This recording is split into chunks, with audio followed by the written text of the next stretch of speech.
Hello, everyone, and welcome to another episode of the War Report. Of course, I'm Constantine Martelli, joined as always, almost always, I should say, by my good friend and co host, GSP. Hot off the heels of another great episode with Geo. Love having him on. You guys clearly love him. I'm still very angry about the uploading glitch that YouTube decided to throw on me last minute. I had to delay the episode by an entire day, but I'm glad it got out. I'm glad everyone enjoyed it. And I do have to say, with you have somebody like him, and again, I'm sure you've all seen the episode. The conversation guides itself, and I really do love that. Yeah, Which means it's really hard to get into some of the more nitty gritty news when you do that because look, I have this guy, I have him for 3 4 hours. Do I really want to waste time talking about what the Saudis are doing at OPEC? No, no, I'm not going to do that when I have somebody like Gio on the show. So here we are. Gio likes to What's get in depth, and yeah, he oh brings yes, that out in us, yes, and people and love it. it's amazing. Once again, love having him on, and we'll certainly have him back sooner rather than later. Can't give you an exact time frame on this. We kind of plan these things on a whim. Maybe that's a little bit too much insider information, but we're just going to round out some of the stories that we have left over from this past week. So without further ado, I'm going to hand it over to GSP for our Minutia Minute and Ukraine news. Okay, so let's get on with the Battlefront news in this minutia minute. I'll try to also pepper it with a lot of small little developments and interesting facts concerning the Battlefront, because a lot, except for Bakhmut and some parts of Diivka. There is intense fighting all along the front, but nothing approaches really the capacity of Bakhmut. So let's begin with the south in the Kherson region. Uh, Basic artillery duels. Nothing has changed in terms of territory by either side because we have the Dnieper separating the Ukrainians and the Russians. Um, there were some basically artillery barrages by the Ukrainians on some of the small villages on the other side, and return fire by the Russians using both drones and missiles, and so on. Moving along the Zaporozhye front. Okay, so today there was another reconnaissance in force attempt by the Ukrainians, which ended badly. Uh, there was a commander that was killed. There was also another commander that was killed in Ugledar, but this is a different one that whose name escapes me at the moment. Um, what's interesting about this attack is the Russians have begun using more of those fab bombs that we discussed when Geo was on and the program before Geo visited us. Um, some other interesting news is now I remembered this because remember the fights in the Rada, the arguments that would Oh ensue yes, about, yes, from 7, 9, 8, 6 years ago. Well, one of the guys, Oleg Barina, has died on the battlefront. He's famous for manhandling Arseny Yatsenyuk. Remember, Newland wanted Yatsenyuk to be like the puppet president before Poroshenko was elected. yes. Um, yeah, Barna, who died recently, who was killed in action, he was a very strong insider of the Poroshenko administration and a friend of Poroshenko. So yeah, so he's gone. The other interesting bit of news on Ukrainian television, Oleg Kotenko has said there are roughly 7,000 Ukrainian soldiers that are considered missing. I personally think it's even higher than that. And he suspects that Well, that's roughly almost a 5,000. guarantee that whenever they tell you an official figure, especially in that context, you can assume it's the lowest possible estimate that they can reasonably put out there.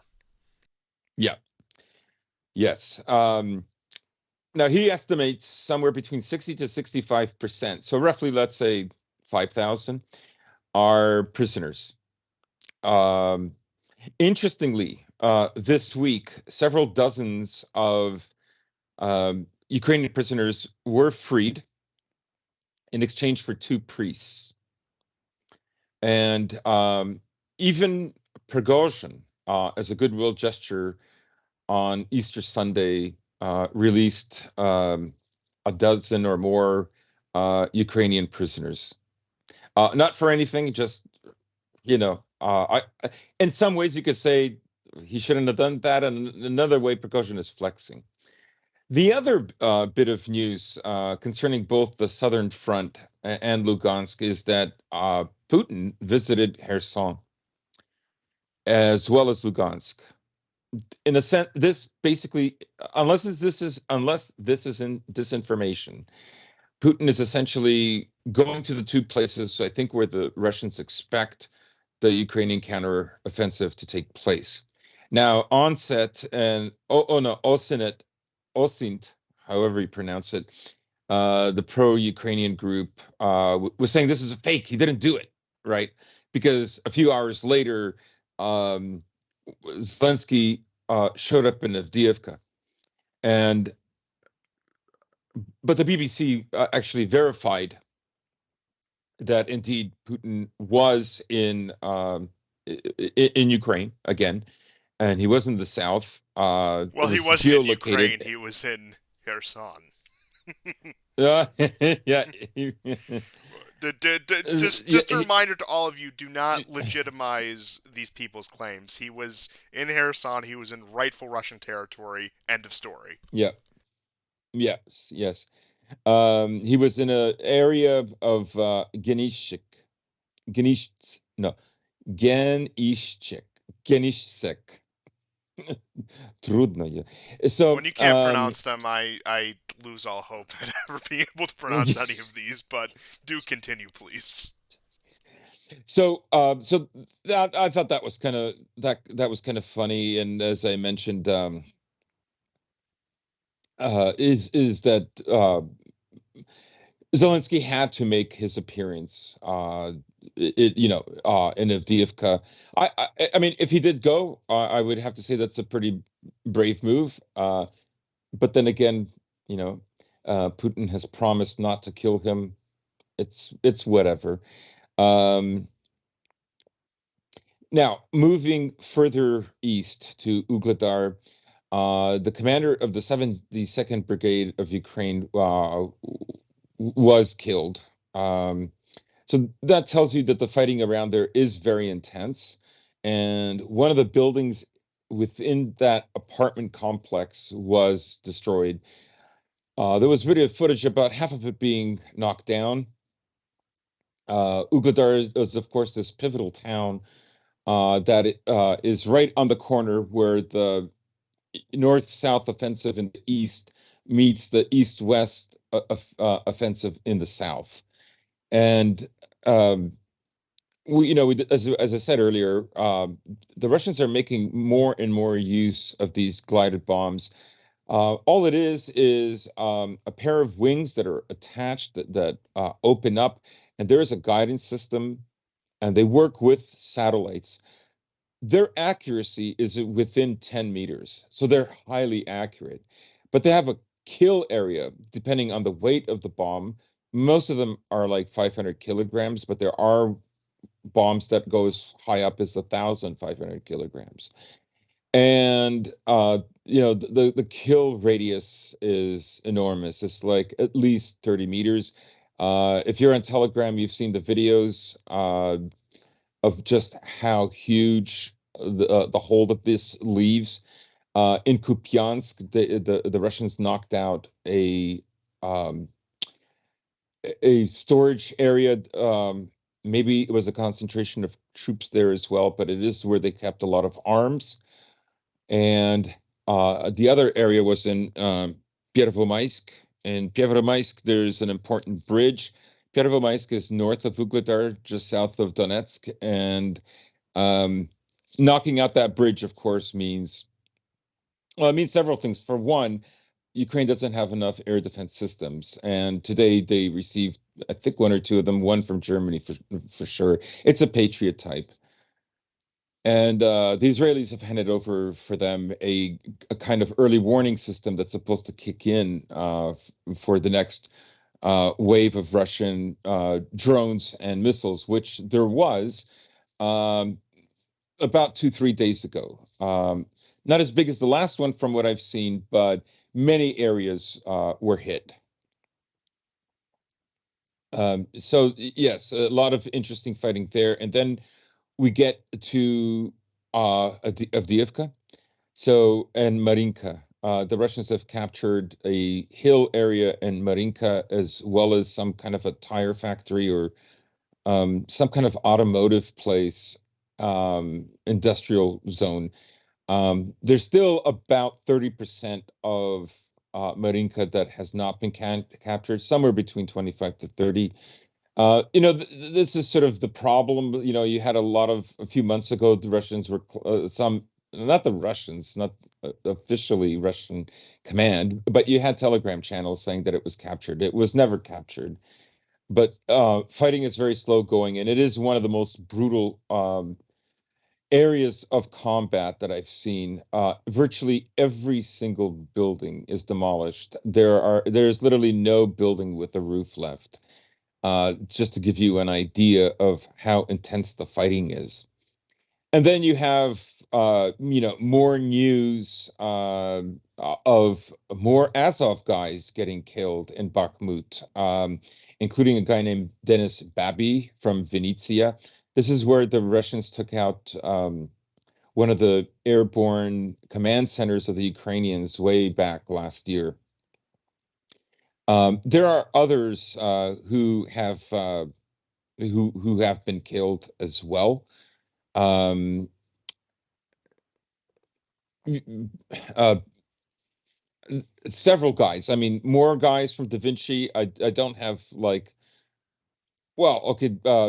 Yes, I just mentioned Dennis Babby. I'm just looking through my notes, but honestly, it's just more of these guys are dying. And in Bakhmut, Wagner forces were showing the patches of mercenaries that were killed, and of course, besides uh, Georgians and Belarusians and Chechens, because there is a faction of Chechens that are fighting on the side of Ukraine. You're also seeing more American and Canadian patches now, as Yeah, well as from British. what I have here, I have that Telegram post you're referring to, and that is from, to give credit where credit is due, that is from a Telegram channel called Remy Lind 23 posted pictures. Yeah, it's very good. And just to say briefly, there's an Italy patch, U.S., Canada, French, a flag that's half Ukrainian, half Georgian, something that appears to be an English flag, a Hungarian one, which isn't unbelievable, and then some sort of what appears to be a U.S. military patch, a German one, another Italian. So it's from all over. It's from the usual suspects wherever they can muster a mercenary force from and send into this because I wouldn't. They certainly don't make up the majority, but more and more fighting is being hoisted onto the foreign forces here because the Ukrainian forces have suffered so many casualties. And Mhm. once again, it's one of those things where we have no clear number for how many people are actually in this actually into this war from other countries. I still, and perhaps I'll get into it later, but I don't want to bog down the show with it too much right now. I still maintain that Poland is far more involved in this war than is publicly known. At this point, it's suspected there's about 20,000 troops.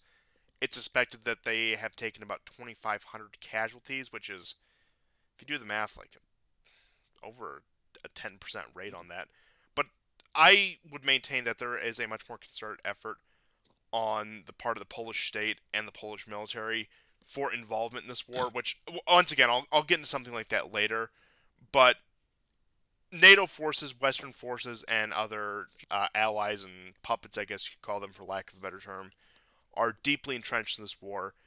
and they will carry on this war as long as the funds keep flowing from Washington and the orders keep coming down from wherever the NATO command center is right now, whether it be out of Brussels, whether it be whatever. And one thing I will remind people of is that there was that one Canadian general that was captured in Hmm. Mariupol when Mariupol finally did fall. And I doubt he's the only high ranking NATO officer in the country. And as we've seen with all these NATO command posts throughout Ukraine, NATO officers are in charge effectively of the Ukrainian military. Sure, they might have Reznikov, Zaluzhny, all these other people. And look, while I'm not saying they're complete figureheads, but I am saying that saying they are the commanding officers of the Ukrainian military, that they are the Joint Chiefs of Staff, whatever they're called, is not painting a full picture. Far from, as a matter of fact. Absolutely. I mean, a lot of these guys, including Zelensky, were in the theater. They did TV, they did drama, comedy. Like, they're theater people. They wrote scripts, some Theater of kid them. occupied government. Speaking of occupied Oh, government, oh boy. so Ukraine has now its first full-time rabbi uh, in in um, in the military. Ukraine says that there are 5,000 Jews in the Ukrainian military. I will once again take the I'm opportunity to frankly say shocked. I am so glad I have a worldview where I can realistically reconcile the fact that National Socialists and a rabbi can be on the same side of the conflict. Because once you Hmm. get past a lot of your preconceptions about this, it actually all makes perfect sense. And Yeah. I think we've laid that out before, but a lot of people just can't comprehend that because, and I'm not saying that makes them dumb or ignorant or anything. It's just that they've been so implanted with these pre-existing narratives that the idea that a rabbi and guys who wear, let's just say, the armband of a certain 20th century regime on their shoulders or arms or whatever, uh, the idea that they could be in common cause over something is unthinkable. Even though, once again, we're seeing it happen again. I don't have the picture, but that one man, when they annexed Crimea, interviewed by Vice News, he had it completely on the ball. That's exactly what this is. Unfortunately, once again, I do not have the picture. Longtime fans of the War Report will know which one I'm referring to, though. I Yes. need to get it on the new computer, and new is a very generous term for this, but it's new to me. But I'll put that aside for now. Yeah. Yes. So now moving along the war front, we come to Bakhmut. And the some of the video, it's not just video, but stills that are coming out of Bakhmut and the surrounding regions is really something, because the Russians have taken an area of the northern part of the highway. They've been repulsed over and over again, but now they've taken control of it. There's a very elaborate network of trenches that follow the tree line and don't follow the tree line. And if you look at these photos, honestly, it's like, if imagine the green of the field from a bird's eye view, and then the black of these craters of that the bombs have made, and in some areas it's just all black. But the Russians did capture it. I saw video footage of them sustaining, various small grenade launchers, as well as like 152 and 155 millimeter rounds from artillery. But they remained there, which is different than, like, last week. I saw a very disturbing video from the Ukrainian Telegram channel Deep State that showed a trench with a lot of uh, what I'm assuming is a combination of Wagner and VDV fighters who had died or clinging on to life. And it appears that they were killed based on the yellow gas that was released, again, by some kind of a toxic device, some kind of a poison. So now the northern road is completely cut off. The southern road is cut off right at the city limit, which is near where the MiG fighter that we see. The Russians have taken the area around the MiG fighter. They have made very substantial advances even since we had Geo on the show, and it is definitely like the Ukrainians control like no more than 10% or less than 10% of the city now. Uh, the Russians have moved down from the north significantly. This is mostly Wagner, but there are VDV and I'm told even some Akhmat guys.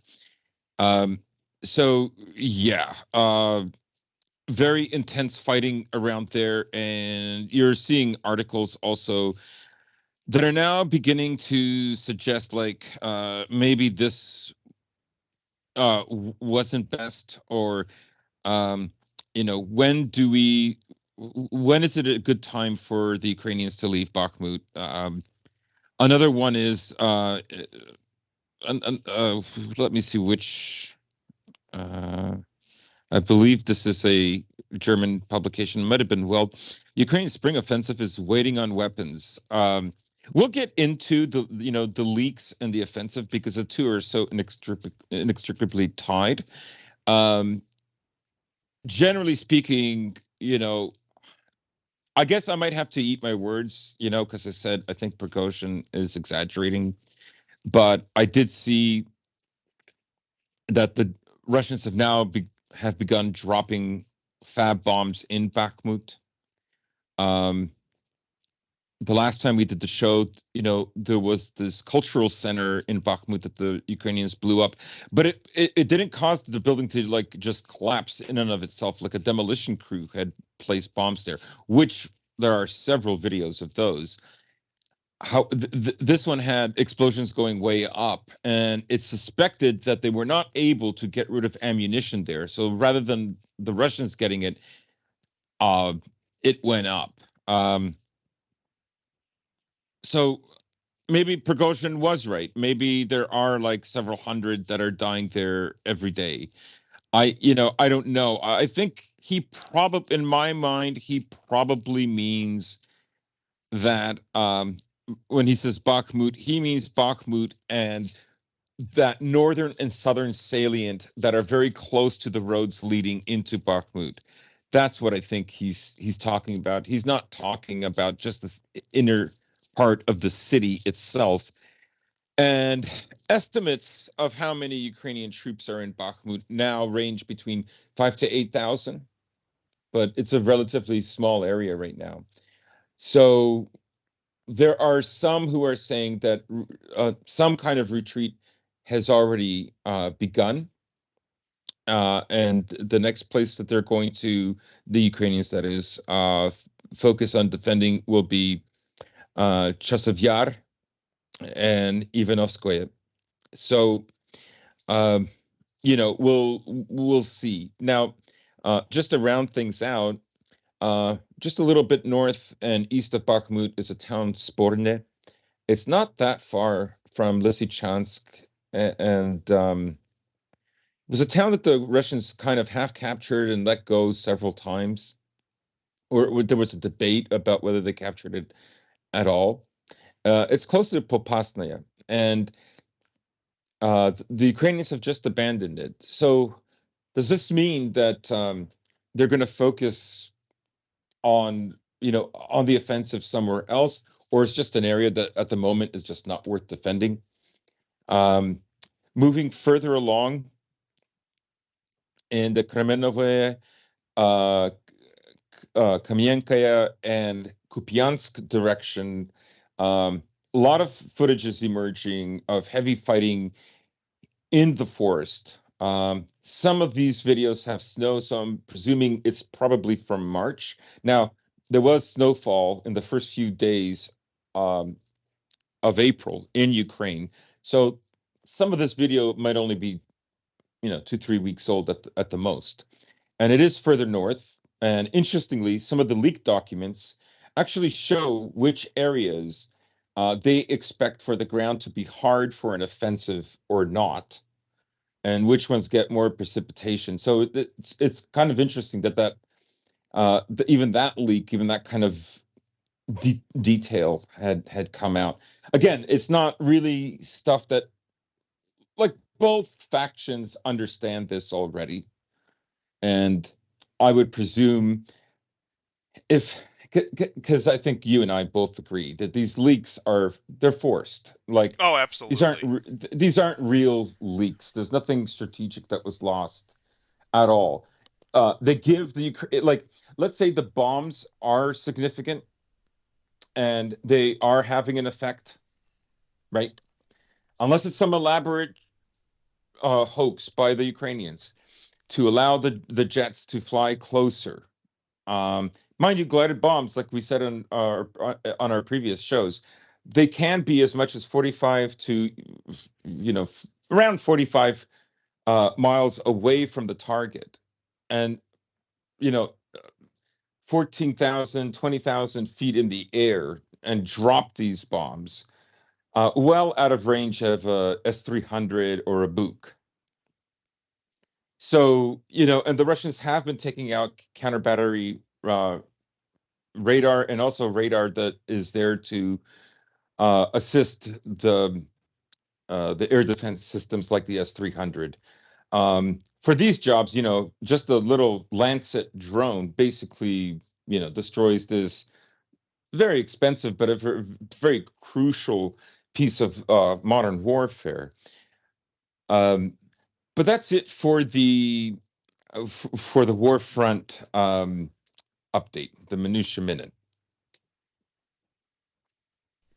Wonderful, as always. I do have to say that it really, and I might be biased here, but out of all the Ukraine footage and coverage I have watched, I you do a fantastic job of curating all of it, and you keep the audience coming back week by week, sometimes even more than that, in order to keep up with the coverage on Ukraine. Your great aggregation skills. I tried to do the minutia minute once in your absence. Damn, is it hard? I'll just put it that way. Uh, Man, I remember the days of nitpicking Syria like that, and Syria is nothing compared to this. But I do have to say, my honest thoughts are: when is this going to end? How much longer can this charade Mhm. be dragged out? Yeah. And I'd like to return to, say, Viktor Orban's comments. I'll get into some European news here in a couple minutes. That Ukraine effectively no longer exists as a state. It does not have its own economy. It is completely dependent on outside support in order to even just remain solvent as a state. And that really is the case. I don't think anyone ever has really denied that Ukraine is a massive proxy, even though out of all the countries in Europe, given its, let's just say, pre-war manpower, resource, and geography, it could have very much wedged itself in a position that Turkey, for example, enjoys today. They had the resources, they had the manpower, they had the geography in order to be really an invaluable middleman to both sides. Ukraine should be one of the most bustling countries in Europe today by all logic, but alas, that is not the case. And the question is, you always get these things, and this isn't even to mention the most recent leaks, but these statements that come out saying, well, the U.S. is going to lean on Ukraine to accept some sort of peace offering with Russia if this isn't resolved by autumn of 2023, if they don't have a successful counteroffensive by autumn of 2023, whatever, whatever. And we've gotten into the implications of that. But it does make you wonder, especially with growing tensions, even in the Middle East, as we'll get into later in the show, and of course the situation in East Asia, particularly with Taiwan, how much more wherewithal is there for this war? And I think that also relies on, and I think you wanted to get into it next, the possibility of another counteroffensive. And I'll just say, to preface it, it's going to have to be pretty impressive. It's going to have to at least be to what we saw in September of 2022. Now, in the grand scheme of things, that was not devastating for Russia. It was very embarrassing at the time, and it did set them back Hmm. quite a bit. But it didn't destroy their war effort as it maybe would have seemed, 6, 7, 8 months ago at this point. But they would need to replicate that kind of success, which was, it was a long shot when it happened, and a lot of that can be attributed to more so failures on the Russian side rather than success on the Ukrainian side. But they would have to replicate something like that, if not more, in order to convince their Western sponsors and sponsors elsewhere to continue backing this war. And as it goes on, which is funny because I think was the exact opposite of the American and Western plan in the war, that war weariness would eventually turn the world against Russia and make them cut off Russia. But it seems as the war weariness grows, people are more apt to Mhm. side with Russia and say, look, this is ridiculous. We don't support this war. We don't support invading other countries, but we're not going to completely kneecap ourselves because the Russians are in a border dispute, which seems to be the direction things are going in right now. And really, like I said, it's a complete backfiring of that. But I don't think the Ukrainians have it in them for another counteroffensive, barring a full proper foreign intervention by uh, maybe a, let's just say, secondarily sized NATO state, not even talking about any of the major powers. But even their stockpiles of the major powers, I mean, let's go back to, what was his name? Ben Wallace, the defense minister of the UK, Mhm. talking about how, well, if we were in a full scale war, we'd only have ammunition stockpiles for 5 days or so. And it does make you wonder how much more can be squeezed out of this war, how much more can be thrown at Ukraine in order to continue the conflict. And the question is, would even another breakthrough be enough to determine at that? Because this is ultimately, I know this is a very common take, a war of attrition. Whether the entirety of NATO decides to commit to World War III and possibly escalate it to a nuclear level, or we just wait until Russia inevitably chips away at Ukraine. Because as we've seen, now Black Swan events do happen, the world is not going to sanction Russia. You're going to get the Western powers and their lapdogs.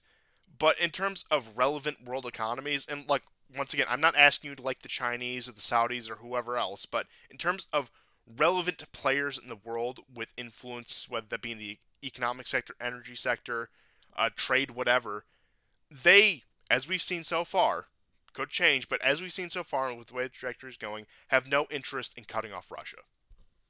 Yeah, they don't. And there's several reports that have surfaced this week that not just China, but or India, but several other countries, even some European countries, have been buying Russian oil at above the $60 limit. And that's quite shocking, right? And that's excluding the And ones who buy it from third parties. right. And exports to China from Russia have gone up by 30%. Like this is huge stuff. Now, that was always going to happen because, of course, Russia created Power of Siberia 1 and Power of Siberia 2 is almost done as far as I can remember.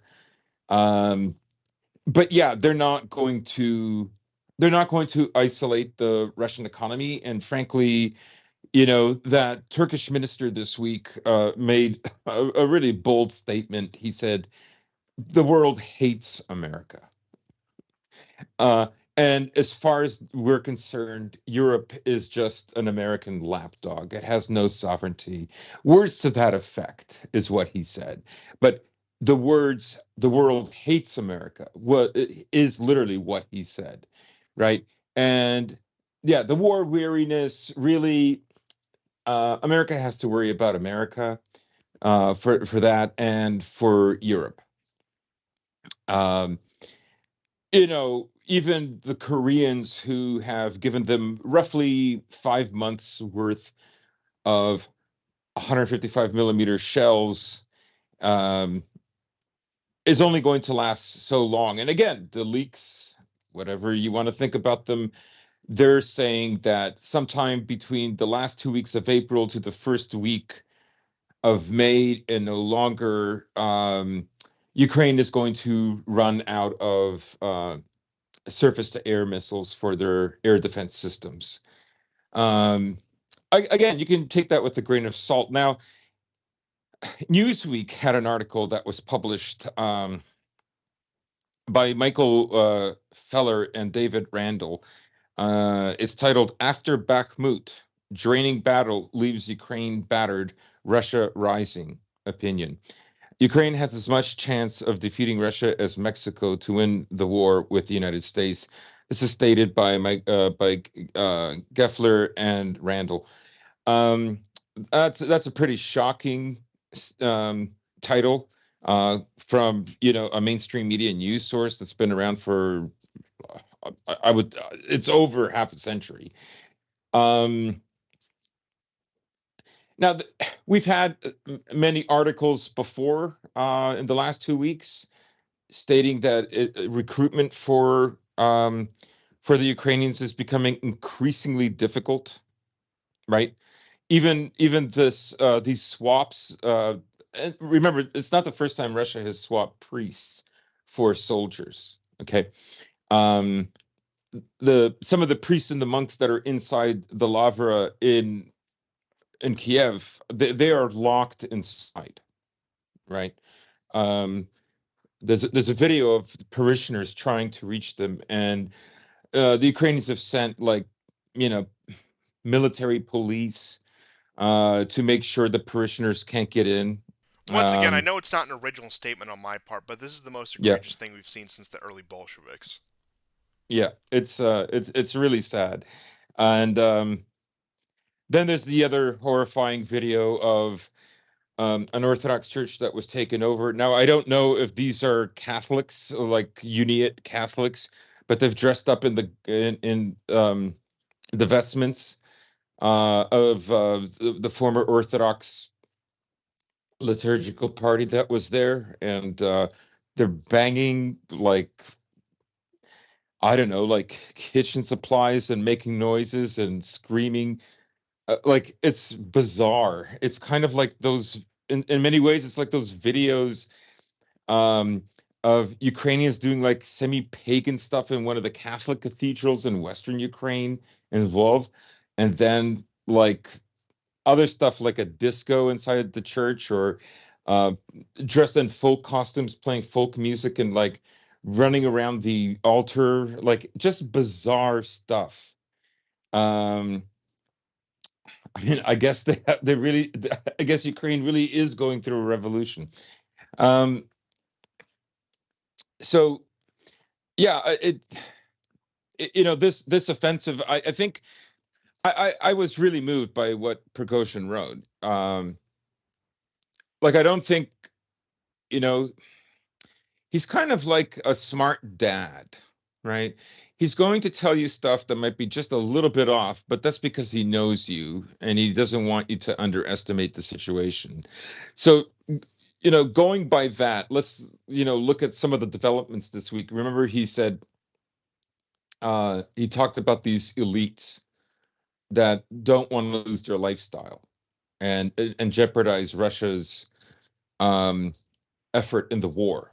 Well, I know this. Well, I know where this is, by the way. So the area where they set up like a temporary monument. It's not a monument. I mean, it's just people who have put flowers and flags and ribbons and pictures of Tartarsky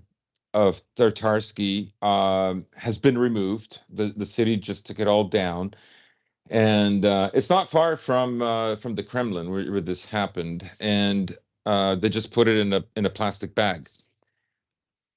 One of the FSB commanders. This is their, you know, uh, the replacement for the KGB. Yeah, the internal His intelligence his forces. wife was spotted shopping in Paris, and apparently there was also a military commander.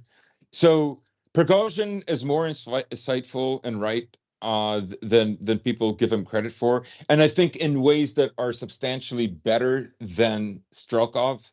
Like Strelkov's criticism has so much to do with what I think he feels like not only the way the war went, the way the Russians prosecuted the war, but also maybe the way his career went, because his career is finished now. Um, there's nothing he can do. He went to the battlefront, then he left, he went back, and all he can do now basically is become a critic of the Putin Oh administration no, and the way the wars. not to take anything away from what he did in the past because Yeah, it's remarkable, but it is he's remarkable. he's Yeah, he has grown bitter in, I guess you could say, his older age, as it were, and uh, just a man whose time has passed him. Maybe he thought this war was going to be his comeback, and not even for like any egotistical reasons. I fully believe that he believes in the cause of this war and that he Yeah. wants. I mean, arguably, he's the man who laid the groundwork for this war all the way back in 2014. But whether it's for ego reasons or for greater ideological or principle reasons, there is a certain undertone of bitterness that has followed him since the start of this war. Yes.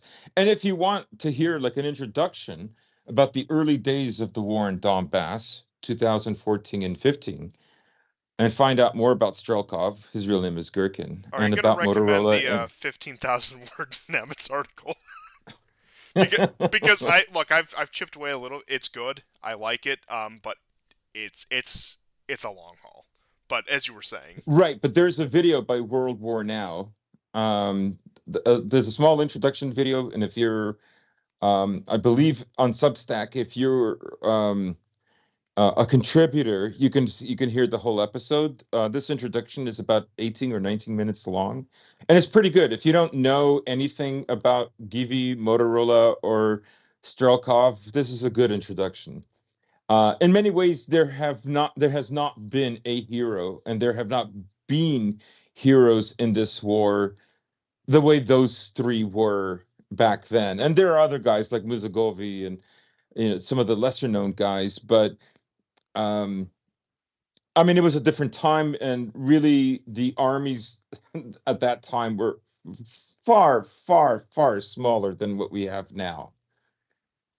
Um, yeah, so if you want my take on this offensive, it's going to have to go. There are going to have to be fakes um, to try to stop the Russians, fix them in one place, but attack in another.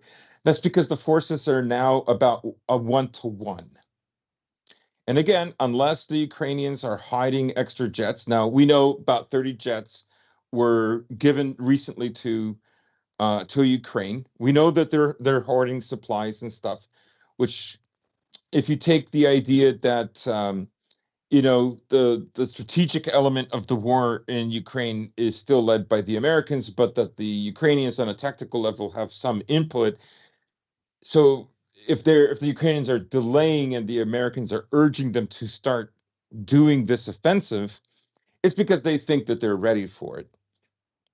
And that kind of gives away um, basically what the Russians have said since March, that yes, they're ready. They have a concentration of forces and they are ready to conduct this offensive. So they'll have to fix the Russians in some areas, perhaps Kherson. This is not an easy area to fight.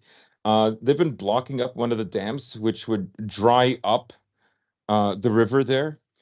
If they flooded it, the Russian side of that river is lower ground than the northern side of the Dnieper or the west side of the Dnieper.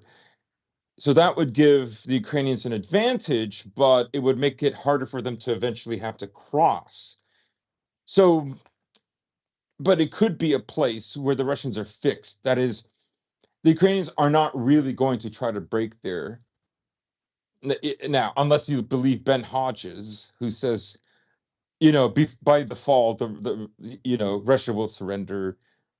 Crimea will be besieged. It's all over. It's all over, right?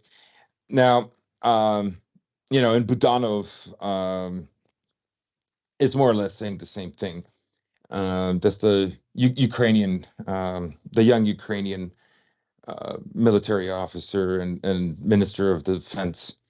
So the other place where, I mean, they're going to have to go to Zaporozhye, right? They have to.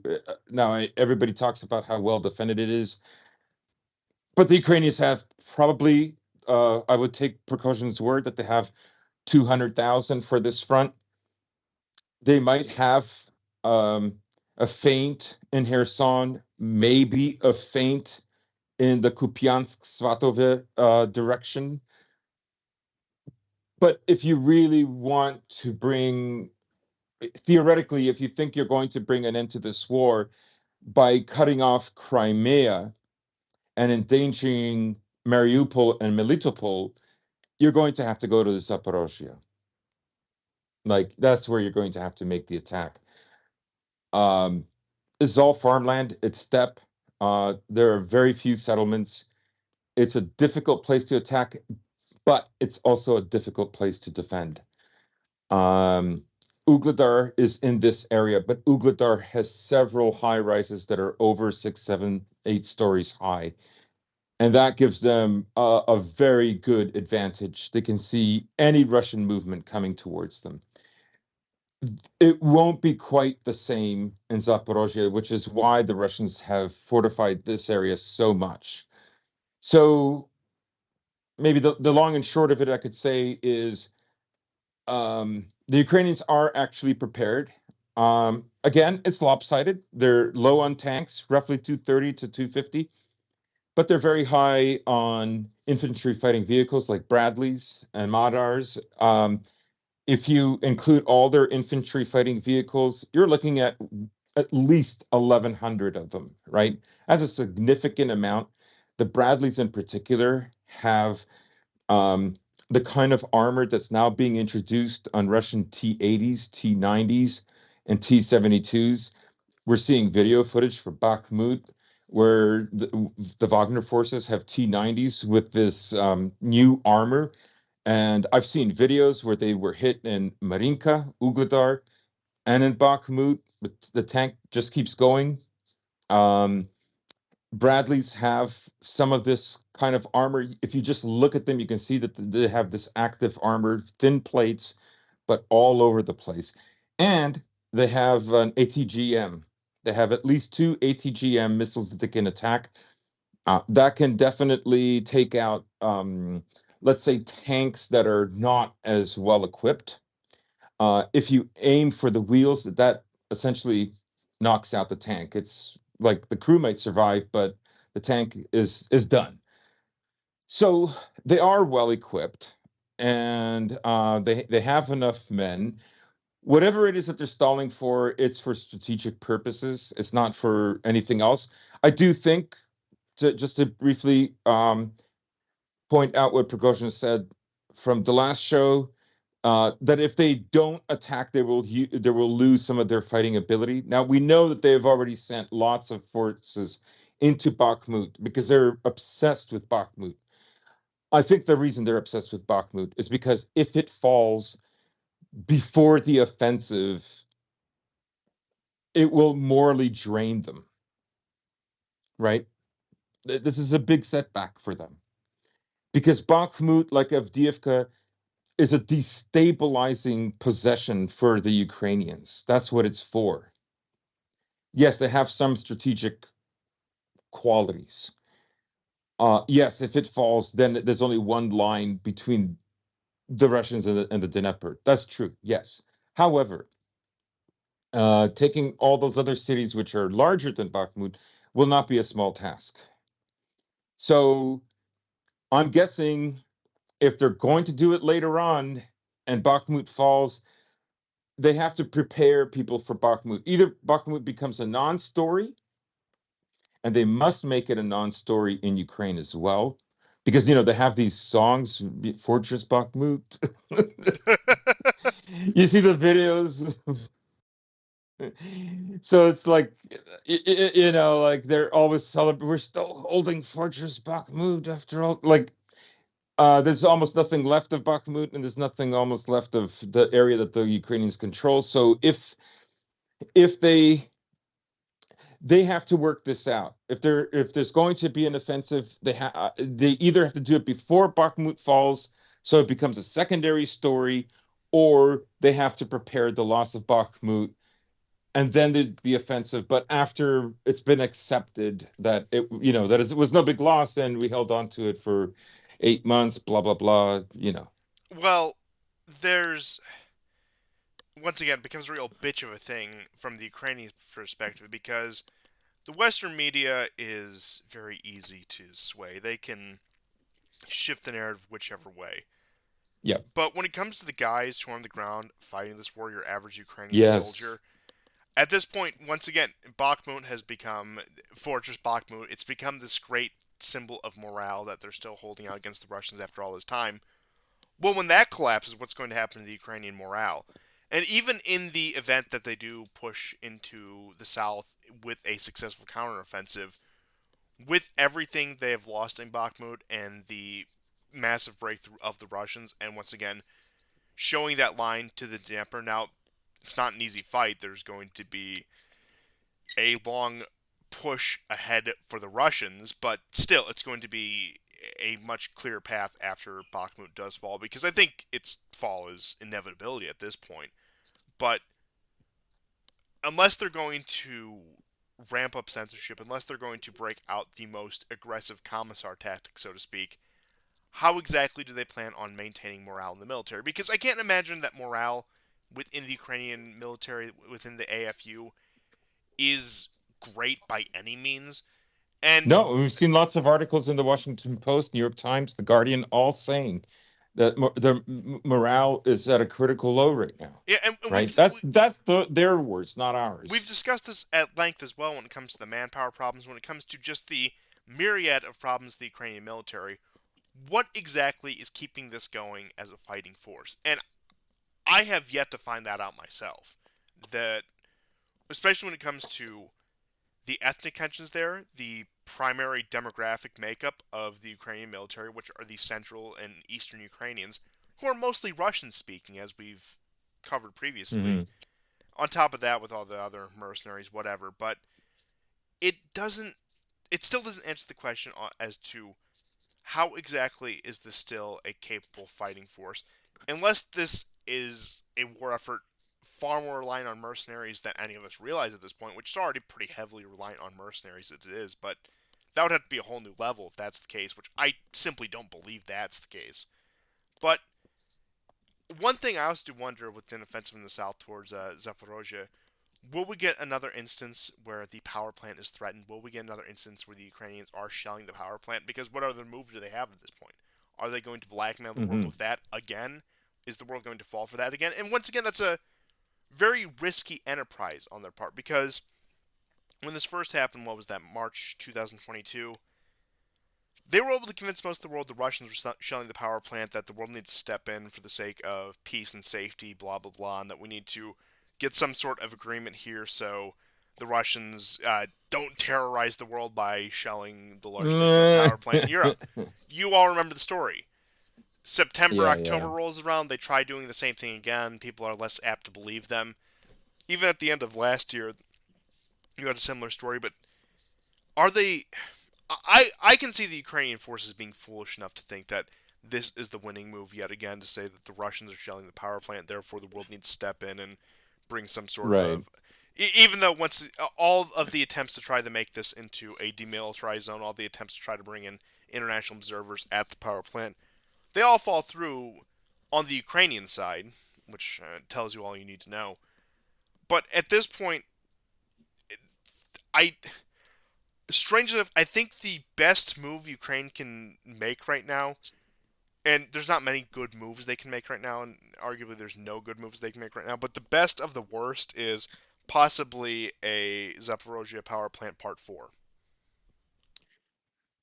It's still a possibility, of course. The so-called leaks, and the article in the Guardian, no, the Times of London, stated that they did actually try to make this crossing. It was unsuccessful. Lots of casualties. Like 60 small boats involved. Of course, another leak dropped today, wherein the Ukrainians apparently had this idea to open up a second front in Syria. This masterful plan included getting the Kurds to go against Assad by getting Erdogan to train the Kurds. Like, this is so stupid. I mean, it's so harebrained. You don't even know where to begin. It just makes me doubt the leaks even more, right? Again, they're authentic, but it's part of a disinfo campaign. Uh, you're supposed to believe, like, I mean, it just makes Ukraine look so stupid. Um, they know very well. Erdogan, not only can he not be trusted, but Erdogan, like, what do you want Erdogan to do? Commit political suicide by saying, "Hey, you know what? That Kurdish force in northern Syria that's masquerading as the democratic forces of Syria, or whatever the abbreviation is. Um, you know what? We should. It would be political suicide. It would not happen.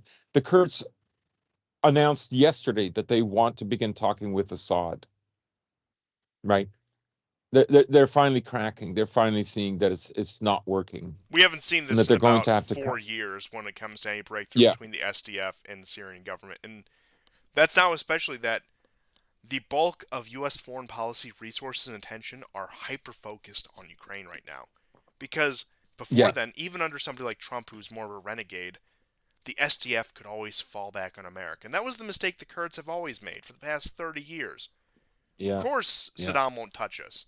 The Americans have pledged to protect us. Of course, whatever, the Americans have pledged to protect us. Of course, we can antagonize Turkey, the second largest army in NATO, because the Americans have pledged to defend us. Well, look at that. Now, there's still American forces in Syria, but we've seen how those American forces have fared in Syria over the past, what, 2 years at least at this point, if not longer?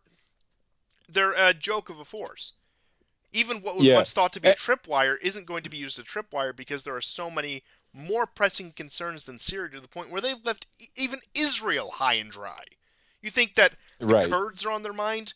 And especially with the delicate balance with Turkey, they don't want to push the Kurdish issue because although things are very Yes. antagonistic between the U.S. and Turkey right now, they're not willing to completely forsake it, especially on the even election, where they may get a much more favorable candidate in power in Turkey. So the Yeah, Kurds yeah. are at the back of everyone's mind. The 2015 2016 infatuation with the lesbian feminist militias fighting off the retrograde ISIS, that is completely dead. Nobody cares about that anymore. All the infatuation with the liberal internationalism about defending these brave freedom fighters, whatever, completely dead. All those people who fell hook, line, and sinker for that story are now focused on. I mean, like still Snake Island and the Ghost of Kiev. I mean, it's fundamentally the same people, or whatever the new meme about Ukraine is. Like their attention is completely divided. Honestly, the best things that the Kurds could do for their fortune right now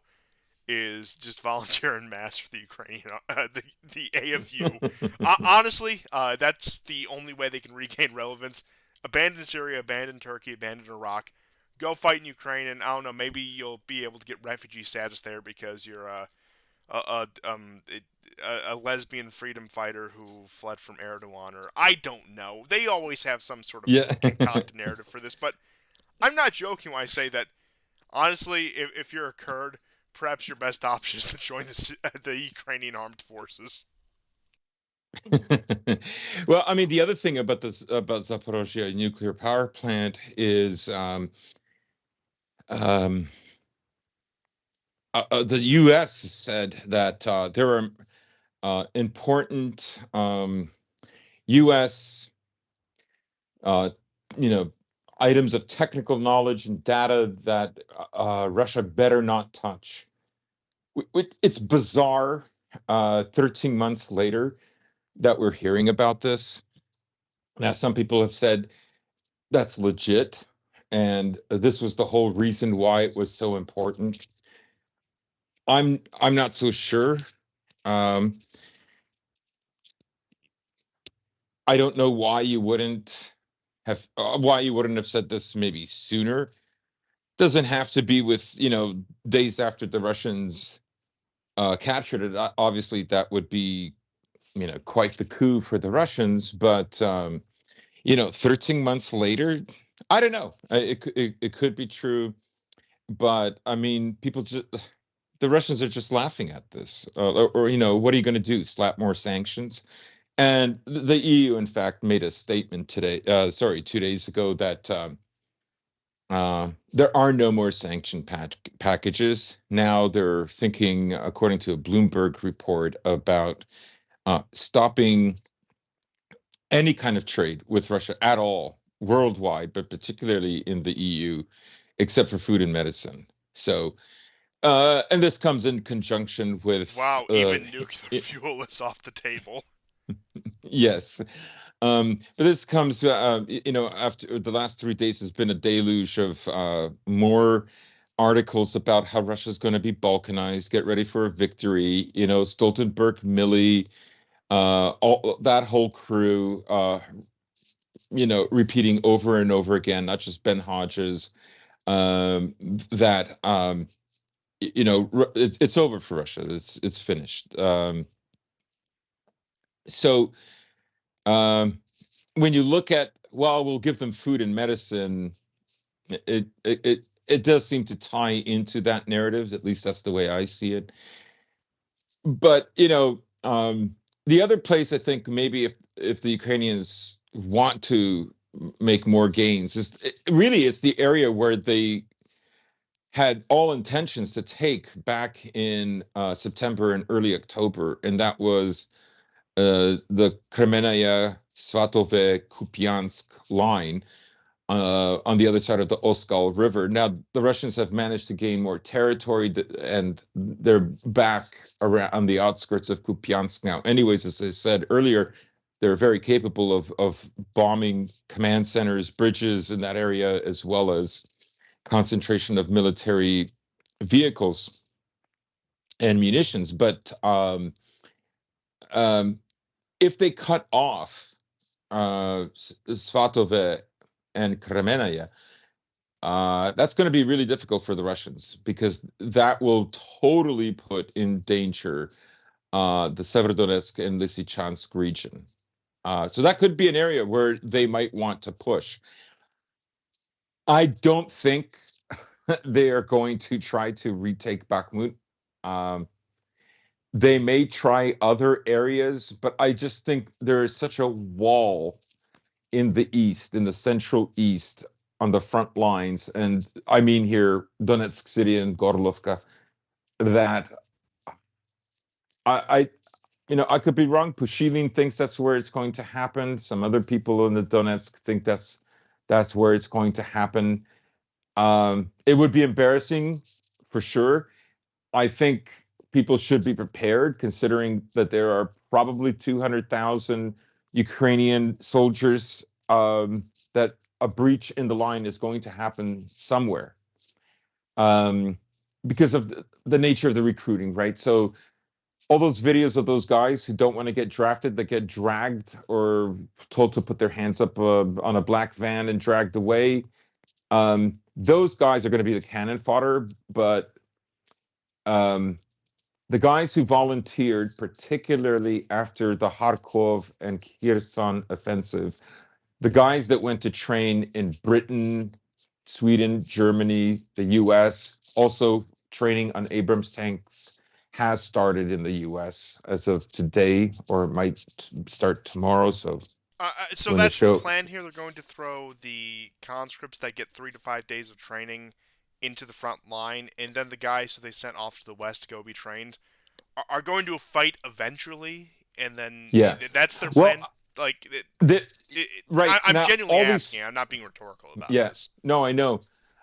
Yeah, that is the plan. Now, the two things to keep in mind as far as training goes, and that is the training in Western countries right now is also abbreviated, not 3 to 5 days abbreviated, but it's only a few weeks, right?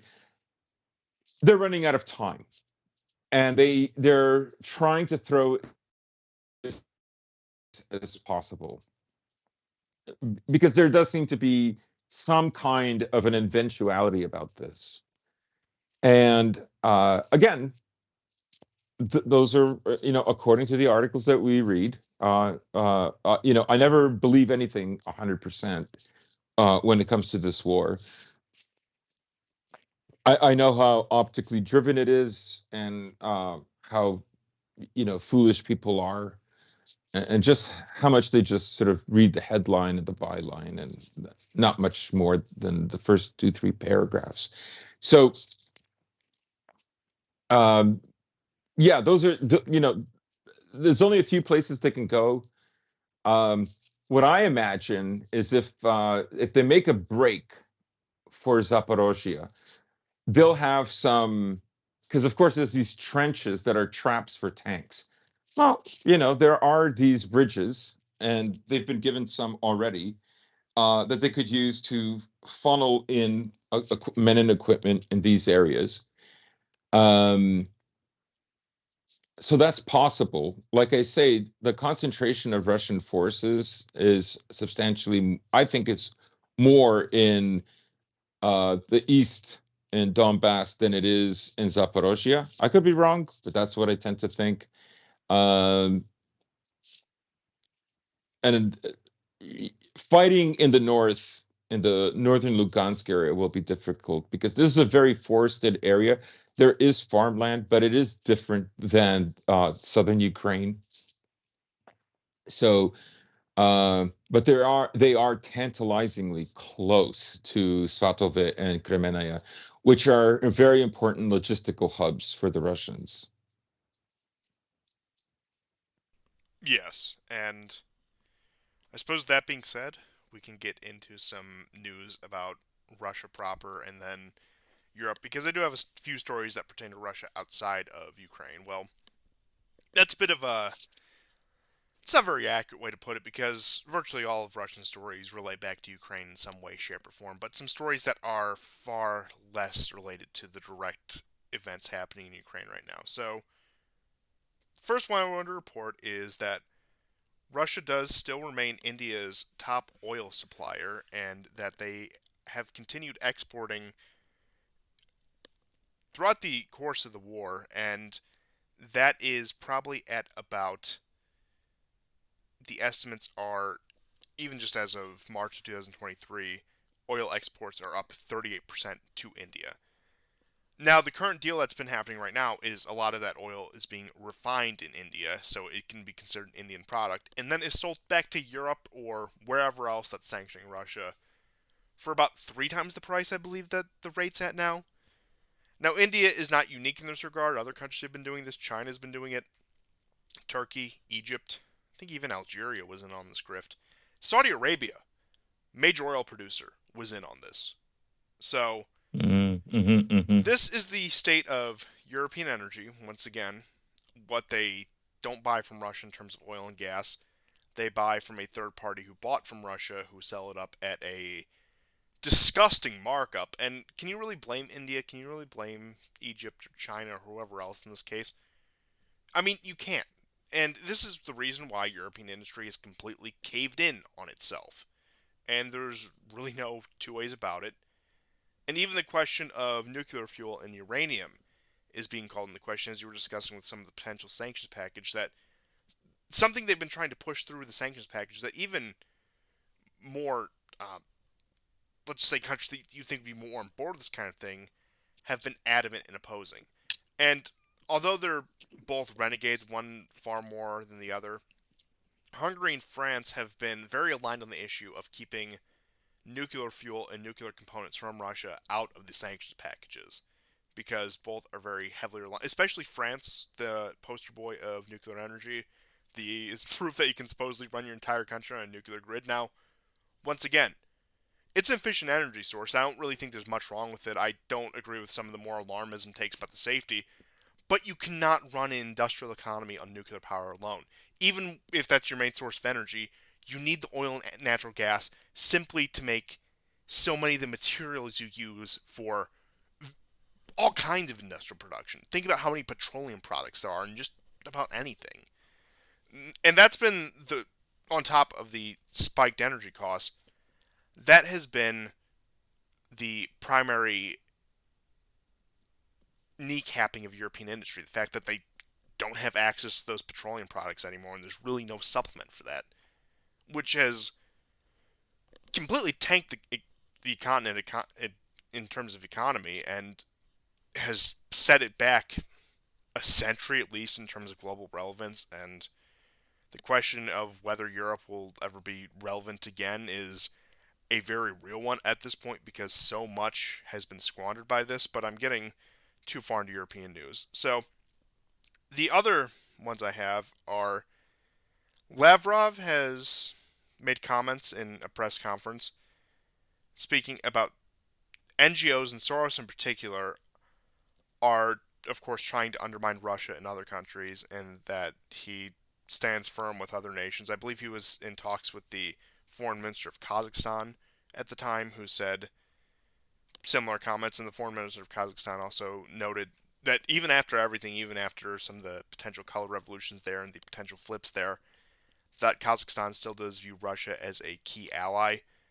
So it does look like, as something that grew out of what happened in Beijing, there is still a solid commitment against the NGOs and the potential for color revolution, the people like Soros, within this growing, let's just say, block that is it, BRICS block, is I guess we can call, for really lack of a better term, because a lot of these nations are either BRICS or BRICS affiliated. But there is still a dedicated effort against color revolutions because they have seen this so many times in the past and they know exactly where this is going. And fortunately, they did realize soon enough the color revolutions have not been as successful lately. They have managed to counter these things. Kazakhstan is probably the most recent example of something like this. Moldova, there was even, I guess you could call it a counter color revolution where you had the government implode on itself. Now, Moldova isn't solidly back within the Russian sphere, but it's not a European Union state. It's not a NATO state. Moldova has been, for lack of a better term, effectively neutralized. Now, with all that being said, getting into more proper European news here, we have probably the most egregious story I've seen in terms of Ukraine Europe relations, and that has to do with these grain shipments. So we did touch on this Hmm. last week and a little bit before, that the Ukrainians are completely tanking several European countries' markets with the amount of grain exports to the countries. Whether it be primary ones are Slovakia and Romania that have been hit hard, but so has, funny enough, Poland, which has been this great steadfast ally of Ukraine, and Hungary as well. And of course, Hungary's been on a much more contentious footing with Ukraine. And even after Slovakia hands over MiGs to Ukraine in order to build Ukraine a robust air force to beat back the Russians, because we're all just positive that's going to happen, there are reports that, at least according to the standards and regulations set forth by the European Union, the grain imported from Ukraine is contaminated with pesticides that have been banned in the European Union and banned in several European countries for decades. We're talking like 40, 50 years in some cases. Hmm. And this is the product that they are flooding into the market. Slovakia and Romania have put a complete halt to imports, at least temporarily, because of this. Now, will they resume? They'll probably be strong armed in resuming, given the influence that Slovakia and Romania both have within the European Union, which is marginal to none. Now, both of these nations have been. Okay, so I'll start with Romania because Romania's been the stranger example. So, per capita, Romania has trained more Ukrainian soldiers and sent more support to Ukraine than Poland has. Now, once again, that's not raw material, that's not raw numbers, that's per capita. They continue to be the largest supplier of gasoline to Ukraine, even as their own country suffers energy shortages. Maybe not as bad as some other places in Europe, but it's certainly not an energy abundance in Romania, so to speak. And this is also on top of them issuing a joint statement with Hungary about the treatment of ethnic minorities, particularly the Romanian minority, and their treatment under the current Ukrainian government. They have not been adamant as the Hungarians on that point. And also, I know that MPs don't really have much of a say, especially when you're a European MP of a nation like Romania, which is completely under foreign domination. They've called for better treatment of Romanians in Ukraine. Some have gone as far as to call for the return of Bukovina, which I do fully support, by the way. I'll just put that on the record. Um, but that hasn't gone far. You had the defense minister saying that they weren't interested in getting further involved in the war, and they also did try a an incident over Romanian airspace to claim that, oh, look, Russia shot down one of your jets, even though, once again, the Romanians completely denied that. And it was a story that fell on its face flatter than the missiles that ended up landing in Poland that were also completely denied. So you've had Romania like that. Generally a pretty obedient country when it has come to the start of the war, but has had its few deviations. Then you have Slovakia, which I would say after Hungary, in terms of European Union nations, has been the most defiant. Now, Hungary has set a very high bar in terms of defiance of the European Union when it comes to the war in Russia. And I would say in a distant second would be Slovakia in that case. And Slovakia has waffled back and forth. They'll send arms, they'll send MiGs, they'll send whatever occasionally. But then they will cooperate with Hungary on terms of energy policy and get involved with Austria. Austria's been another country that has been, once again, a bit of a renegade, not too much. Then you can include other ones like Croatia, Bulgaria, a lot of these smaller nations that waffle back and forth. And once again, most of the nations that really understand what the score is here have little to no influence within the European Union to actually affect any change on the policy towards Russia because even the countries that are, let's just say, more steadfast about this, Hungary being the primary example, they don't really have any weight to pull. And then the countries that are semi-aware, the aforementioned Slovakia, Bulgaria, etc., they'll waffle back and forth in terms of their support to Ukraine. They'll grow weary of supporting Ukraine, but ultimately still go along with it. And there are certainly sizable factions in multiple of these countries that are completely in line with, say, what the Hungarians would say about maintaining true neutrality and saying this war cannot go on any longer, and that the longer this goes on, the worse off we all are for it, which is completely true. I completely agree with every word of those statements that they put out, but at the end of the day, they don't really have the power to affect anything. And they're also at the top of. They're at the forefront, I should say, of a lot of these punitive policies. These are the nations that have suffered the most, except maybe something like the UK, because the UK has had a very I don't even know how to describe it. To the point where Poland is outpacing them in economic growth is really the only way I can put that. To cover some of the other European news, we have Romania as repayment for their generous support to Ukraine won F-35s for themselves. And honestly, I will say, I'll go on the record, I unironically support giving Ukraine F-35s because I cannot think of a better way to dispose of these monstrosities. It is it's a win-win for everyone. We get to give the Ukrainians their arms. They get to feel happy that they're fighting the Russians with these fifth-generation fighters, but they're also F-35s. So anything to get rid of these abominations, I can really say is a good thing, despite whatever the policy towards the war may be and whether it's inflamed. And I obviously I'm being very tongue-in-cheek here, but it you've seen similar moves out of Poland where Poland is demanding a one-for-one exchange when it comes to the tank fleet that they donated to be replaced with the Leopard tanks from Germany. And Germany tried to give them a three-for-one deal for every three tanks Poland sent to Ukraine. They would get one Leopard in return because of the quality of the tanks, so on and so forth. But that fell through. So a lot of these nations are seeing this as a potential to modernize their arsenal. Thus far, there Yeah. has been no move on giving F-35s to Romania. But in terms of modernizing arsenals, Poland, during the state visit of the Prime Minister of Poland, whose name escapes me, what perhaps you remember, but during his talks with the U.S., he was actually seeking to buy surface-to-air missiles for air-to-surface missiles, excuse me, that have an 1,800-kilometer range, which is within striking distance of Moscow, from Poland to Moscow. They were seeking to buy those, which can tell you their intentions here. Poland has been at the forefront of a massive military buildup since before the start of this war. This has been something they have anticipated, as we were discussing earlier in the show, that Poland does seem to have larger aims than even most other European countries when it comes to this war. And we've been discussing this since, what was that, April, May of 2022.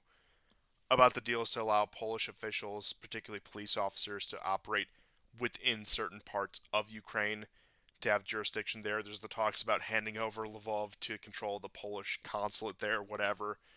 But ultimately, this war is really the now or never moment for Poland because this is the time in which they can prove themselves to be the new Germany, the new American operation base in Europe, the new center of Europe, where anything that goes through the American domination of Europe goes through Poland instead of going through Germany as it did historically. And that's why they've invested so much in this Ukraine war, because if they can show that they've played such an integral role in fighting back the Russians, whatever, supporting Ukraine, that buys them even more clout, more territory. Of course, as we said, just even in terms of internal control of Ukraine, they stand to gain immensely. Which is why I still maintain, before the end of this year, the possibility of Poland getting deeper entrenched in this war, even to a possible formal entry into this war on Ukraine's side, is not out of the realm of possibility. Yeah. And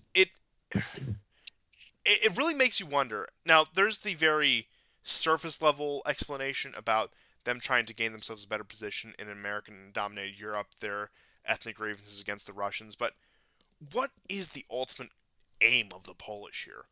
What is their long term plan for any of this? Is their plan just to continue to be that obedient servant of the American Empire while the American Empire shoves more and more objectionable ideology into their country as they're currently doing right now? Do they think that they can possibly counter it by being the best servants, that they'll somehow get a written exemption from all of this because they've played such a role in combating Russia? Are they so tied up in ethnic grievance that they don't care about the LGBTQ CIA stuff anymore and are willing to accept that if it means knocking the Russians down a peg? Ultimately, something I've been trying to square since for the past few months at least is what is the end game of Poland here? What Mm. exactly are they trying to accomplish? Because, look, we talk about Russia, their goal is clear, the neutralization and annexation of a substantial amount of Ukrainian territory. You look at Ukraine, the goal is pretty clear, the repelling of Russian forces from their territory. You look at the West in general, US, European Union, NATO, etc. They want Russia to either The be balkanization of yeah, Russia. yes, the Balkanization of Russia at best, and I suppose they'll settle for the containment of Russia, even though once again they want the Balkanization of Russia. That is the grand prize, which once again Poland wants that too. But what is Poland in particular's goal in all of this? Is there really that much irredentis fervor that they want these parts of Galicia back? Because look, I'm sure there's elements of that in Polish society, but I doubt they constitute enough in order to really make up the kind of voice you would need to support something like that. I'm sure once again they'll try to exert more control over these territories. But I ask you once again, I asked the audience because and I'm not being rhetorical about this. I want to bounce ideas off of each other, so to speak. Hmm. What Hmm. the hell is Poland's end goal here? Well, I mean, you have to ask that with America in mind, because I think America's end goal is Poland's end goal, and that is Poland becomes this forward-looking base, particularly if the war drags on longer. And um, I mean, ultimately, Poland has two positive outcomes depending on how this war goes. Like if the war goes badly for Russia, so they will either become, if the war drags on and Russia does not balkanize, which I don't think it will, um, then Poland has this forward-looking base. It'll get reindustrialized, especially for the war effort. Uh, Ramstein Air Force Base will still probably be an important base, but except for Ramstein, I think Poland will be the most important country, particularly because some of the leaks talk about you know the um, the Ukrainians trying to start something with Belarus, and Belarus, of course, is right on the border with Poland. There are some territorial discrepancies and so on, but it's a forward base in the way that the Americans had their forward bases in Central America, with Nicaragua, with the Contras and so on. Um, Even Vietnam, to a certain extent, was a forward base to deal with Asia, particularly China and Chinese influence in the region. I mean, these things have been going on for decades, and um, Poland is just situated in a very good spot. It's very close to Russia. It has ports for the North Sea. Um, so it is ideal. It's a population that despises Russia, wants to get even with Russia. Um, it has the best economy in Eastern Europe. Um, so it's generally in a very good spot. But I And do have to ask, why didn't you invest in Eastern Poland? Oh, that was a good one back in the day for anyone who yeah, remembers. But as you were but saying, ultimately, yeah, but ultimately, if they have some kind of a plan, should Russia not balkanize, they, because of, let's say, some kind of official or just de facto um, agreement with Ukraine, they will have like essentially access to the Black Sea and the Baltic.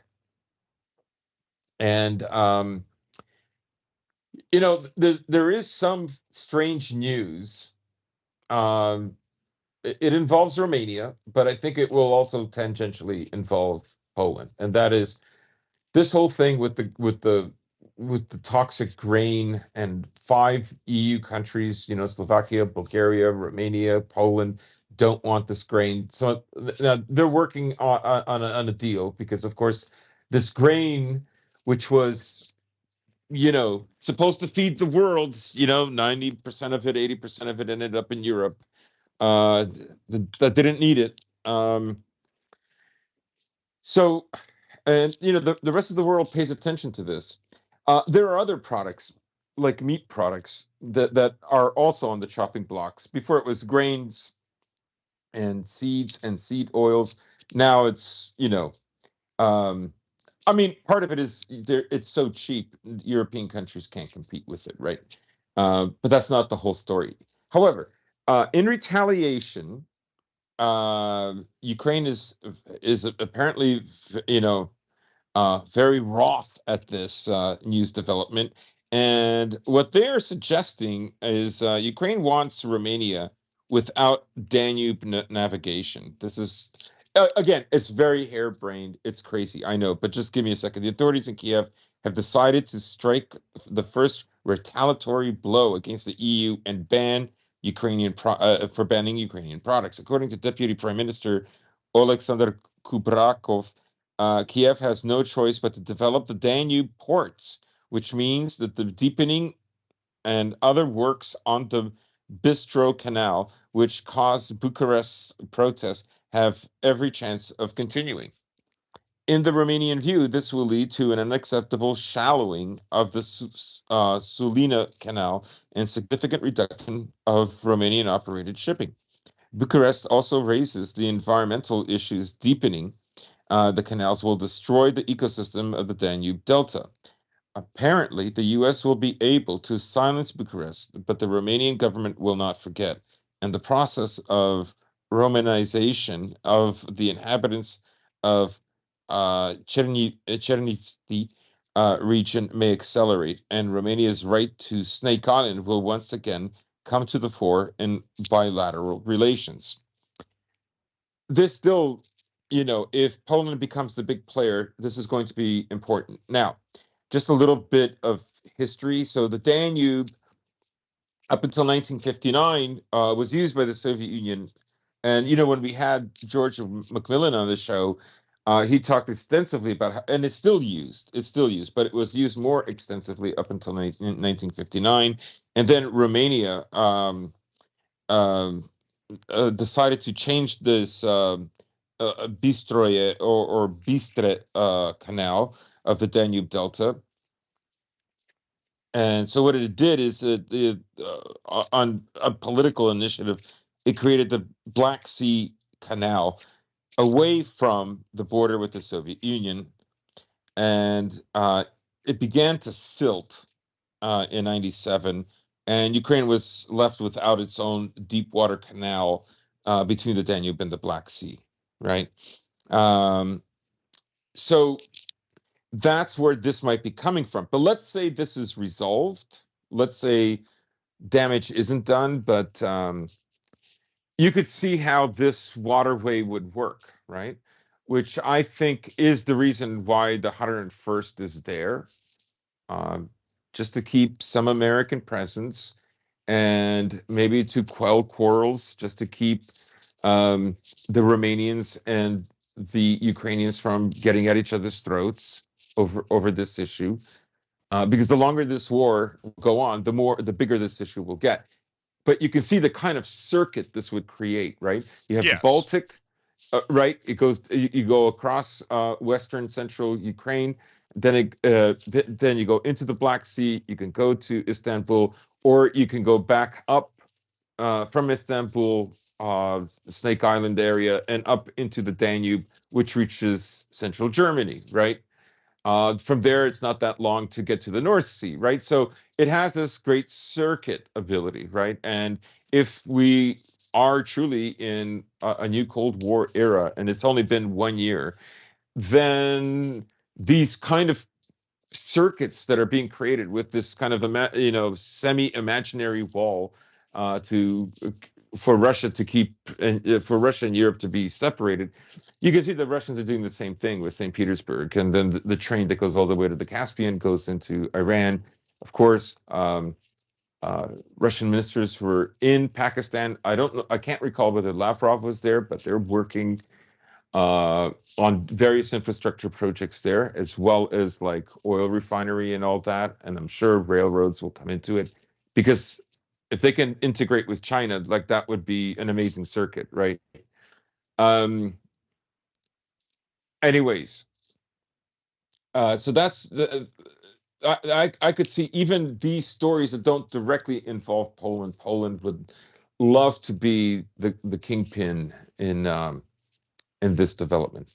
Oh, of course, still part of all that intermarium dream that they still haven't let go of. Yeah, And exactly. That's the word. I have to say, the absolute brazenness of Ukraine to be starting trade and territorial disputes with the European Union and European Union nations in the middle of this war, the unspeakable arrogance of this. And once Yeah, again, yeah, it, yeah. it, it may sound moralizing, whatever, but point being is, what coherently led nation, even coherently Mm. led pro Western nation, I know that's an oxymoron these days, but just bear with me here, please, looks at the scenario right now with how Russia is advancing, with the direction of the war, with the loss of manpower and resources that Ukraine has undergone, the absolute state of crisis the country is in, and decides to start a dispute with Romania over Yeah, trade. because they're not going to be reprimanded, right? Exactly. They can do anything consequence free. And Romania has no recourse. What are they going to do? Appeal to Brussels? Who do you think Brussels is going to side with? What are they going to do? Appeal to Mm-hmm. Washington? Who do you think Washington, D.C. is going to side with in this? I mean, Mm-hmm. Mm-hmm. it's it's almost comical. If it wasn't so arrogant, wasn't so brazen, it would be funny. But the way Ukraine conducts itself, and I mean, as we said, it knows it has free license to do this. And I know you can't bring morality too much into geopolitics, but what kind of loyalty does it show with two organizations that this country is allegedly dying to enter, that being NATO and the European Union, Mm-hmm. that they are going to treat pre-existing member states like this already? And that's not even to get into their extended disputes with Hungary over a simple language law. The fact that Hungarians who have lived there for 1,000 years speak Hungarian in their Hungarian towns and villages is unconscionable. And I know the law is mainly targeted towards the Russian speaking populations, but they are so adamant about trying to Yeah. forge Ukrainian identity because look, I'm not going to write off the entirety of Ukrainian identity as artificial, but Ukrainian identity within the modern Ukrainian borders, at least that they claim, is incoherent. It is artificial. That they feel that threatened by Transcarpathian villages of Hungarian speakers and border villages of Romanian speakers, whatever else. And it's Yeah, yeah, they've had I'd to say I'd say the cleanse these story areas. about what was it, a week and a half ago, about the Rusin population in Transcarpathia, and the fact that due to state identification, a group that's probably numbering about 1 million people is only officially less than 100,000. That they are so threatened by the idea of just these microethnicities. And I mean, other countries have microethnicities, just something that happens. It's something that you can tolerate because, once again, these populations are small, they're negligible. If you let them carry on in their historical region, they'll usually be loyal to whatever banner they're under. It's pretty good arrangement, all things considered. And once Hmm. again, how many Hungarians pre 2014 do you think had a problem with Transcarpathia being part of Ukraine? Now, I'm not saying there's some great secessionist movement or irredentist movement that's growing out of this, but how many Hungarians, despite the fact that they were ethnic Hungarians living in Hungarian towns, I mean, they were probably pretty content in Ukraine, considering the fact that Hungary was just a short trek away if they really wanted to get out of from under their thumb. And many have since the start of language laws, and especially since the start of the war. But I, Hmm. the Well, I mean, go ahead. fundamentally, even though it can act without recourse, a country this brazen and arrogant about the way it treats member states of the European Union and NATO is fundamentally not a serious country with not seriously with non-serious leadership. Right. I mean, I could. Here's two things I'll say about this. You know, let's just say from a Spenglerian point of view about how um, civilizations are formed, and in their pre-culture and cultural period, in their springtime. At that time they're very xenophobic, and very inward looking, right? And all civilizations go through this period. Um, they discover, a kind of, let's say, a kind of metaphysics that drives them, and each one has its own that's unique to them. What's funny to me about Ukraine is, like, in all in virtually every place you can think of, right? Like, Rome didn't have um, Carthage as a sponsor that said, "We'll give you, billions of dollars or uh, thousands of ships filled with gold, um, and you can work out your national identity. You can work out, the metaphysical and the subconscious drives of this emergent um, civilization that is living inside you, right? Nobody ever does that. Nobody ever does that. But Ukraine acts as if, like, there's nothing unusual about somebody that, like, owns 30% of your land. Uh, you've borrowed so much money, you'll never be able to pay it back, right? So in a sense, it's kind of dislocated from reality, right? And America kind of nurtures this, even though in history, like, for the Han Chinese to win, there wasn't another people that funded them so that they could win, because it solved geopolitical problems for their sponsor, right? Um, so there's something quite bizarre about it, and then it has to do, like, half measures too. Like, for instance, it's just today I saw this headline. It's from the 20th, actually, so it's a day old. An article by Marek Trojan. Poland will consult with Kiev on the content of history textbooks, the Ukrainian minister informs. So, they're going to have to talk about Volyn, right? And again, so it has to go through this process, right? What to do with Bandera. Like, uh, obviously, Ukraine has to concede something here to some degree. It has to. I could be totally wrong, and it's Poland that has to do that because they've had even some of their ministers, visit some monument to Bandera. Right? It's deeply humiliating for the Poles as well. All these cultures, like in a sense, as I said, a culture when it's in this young springtime form is resistant to other cultures over insisting themselves upon them, right? Now, there's a point in time where they allow it. Think of the Germanics before the fall of the Western Roman Empire, right? But there's a point where, like, they have eventually destroyed the Western Roman Empire, and there's only a few traditions that they're going to keep.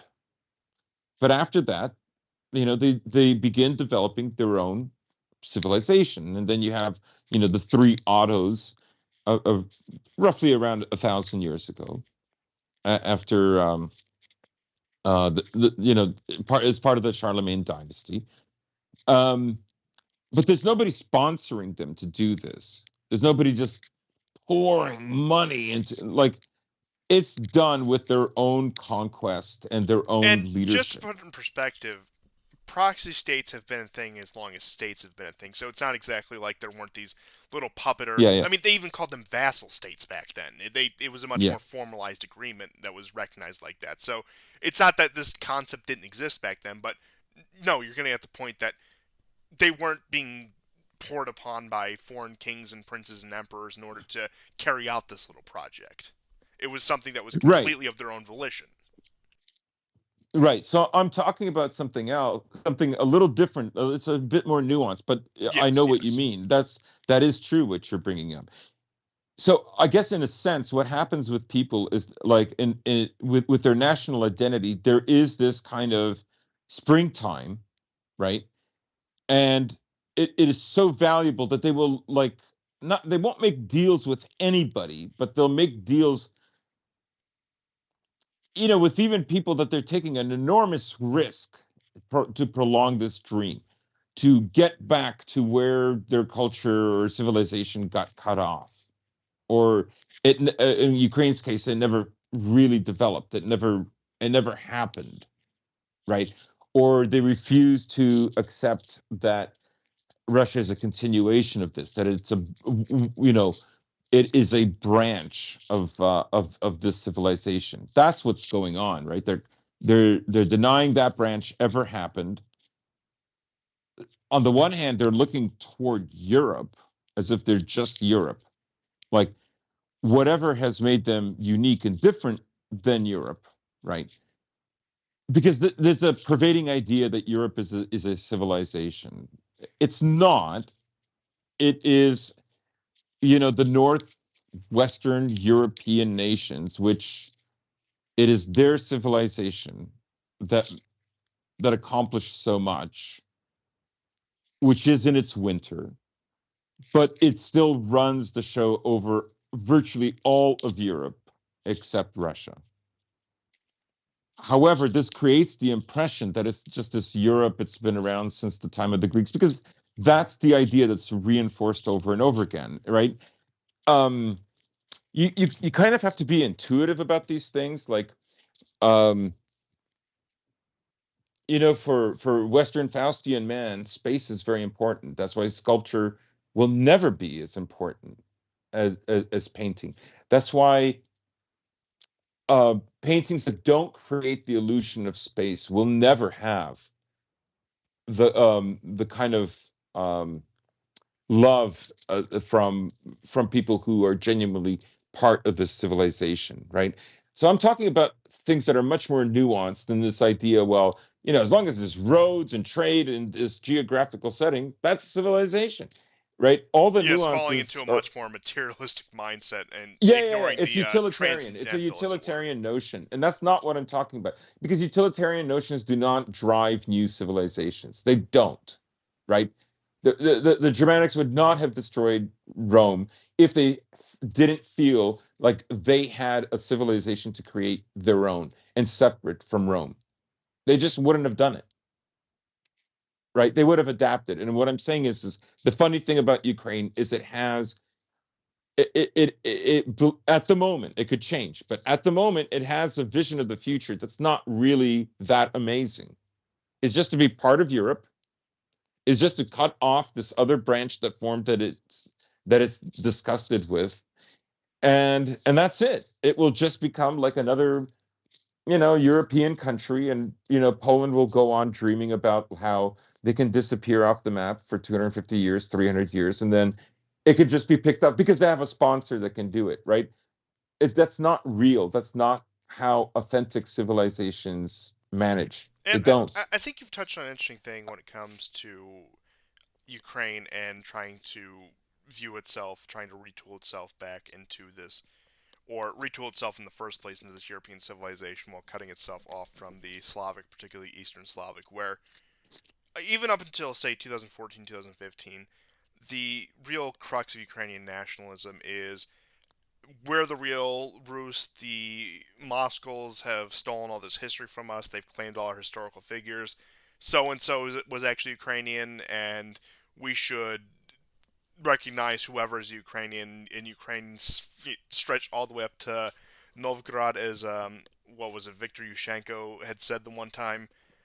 And gradually over time, and especially since the start of this war, we've seen where they, rather than claiming that as their own, they've had a complete rejection of that, where they will erase the street names or erase monuments of figures that they once claimed were actually Ukrainian that the Mongols just stole from them.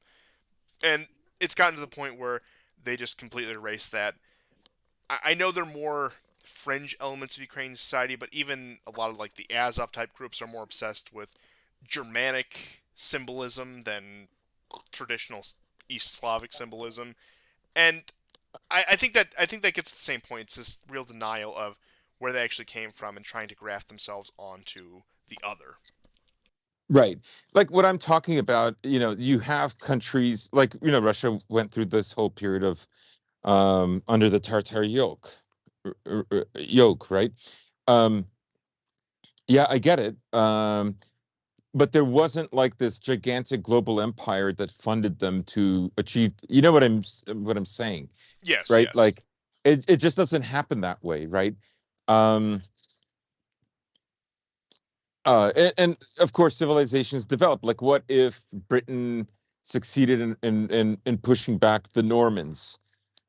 Would have gone in a different direction. It would have been, a purely Anglo-Saxon civilization. Now, that's still the dominant identity, so that even after the Norman conquest, that identity outlasted the Norman conquest, but the Norman conquest did add a layer of influence, not just French words, but um, kind of like a sense of destiny, because the Normans certainly had a sense of destiny. I guess listeners to our show know about their exploits in southern Italy, and as well as the even parts of the Middle East and so on. So yeah, they imbued that, and there were this mix of Norse Vikings with local Celtic, Romano-Celtic people of northern France. Um, but after the Frankish kings, right? So uh, again, heavy layers of different Germanic-speaking people. So it just civilization doesn't just happen like that. You don't get like you. It's not you got talent, right? That's not how civilizations work. So it's just kind of. But I understand the drive. I understand people that needs to preserve their identity. I get that, right? And the one thing, about Europe is that it has so many identities. And it's always been a place that have, it's China in many ways is like this place with very similar looking people. Genetically, they're very closely related to one another, except for those in the far west. Um, but it's managed to create this kind of empire that's been around for a long time, and there aren't so many different streams of cultural influence. They've been absorbed, right? They've developed more of a singularity in that region. Whereas in Europe, you have different civilizations.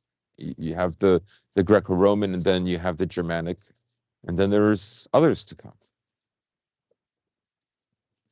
Yes, and I think you've summed it up very nicely in terms of that. And I could go on about this for hours, so I'm going to, as much as it pains me, put a bookmark in that and just cover a few of the remaining European stories we have before getting into some of our Middle Eastern news and capping off the show with what's happening in Sudan, because that's an interesting development that is underway as we speak. So the next major story out of Europe comes from Serbia, and once again, the rumors of alleged Serbian arms shipments to Ukraine do continue. The Serbian Ministry of Defense have adamantly denied this, but this is probably about the fourth time since the start of the war that this story has come out, which it does. There's a few ways we can look at this. Either this is actually happening, and Serbia is adamantly denying that because of the unpopularity in their own population, and in order to maintain a decent relationship with Russia, as we'll put it. This is a priming of the pump, so to speak, where they intend to crack open Serbia like an egg, that being the West, and opening up the massive Soviet era arms stockpiles in order to ship to Ukraine to replenish the war effort there because of the supply shortages. Or what we have here is just rumors. It's Hmm. not a very exciting answer. It's not a very enticing, or there's not much to analyze deep into that, but just rumors because whether it be some factions in Serbia or private arms dealers or arms smugglers or whoever it may be are abetting this, because I have no doubt that, arms smugglers are all over Europe and that they are on the employ of the US and several European governments in order to get these arms in Ukraine. In fact, half the time these arms end up in places in Africa and Latin America and just about everywhere but Ukraine, because that's the way these arms smuggling work. But you're kidding yourself if you don't believe that the U.S. and other affiliate powers are working with illegal arms smugglers in order to get weapons to Ukraine. Now, how successful that is another question altogether. But in terms of the Serbian government actively having a campaign to arm Ukraine, I do believe the Ministry of Defense's denial there, because Serbia has been at a crossroads. It has been trying to join the European Union, maybe not so much NATO, but certainly the European Union, and has been trying further integration into the West.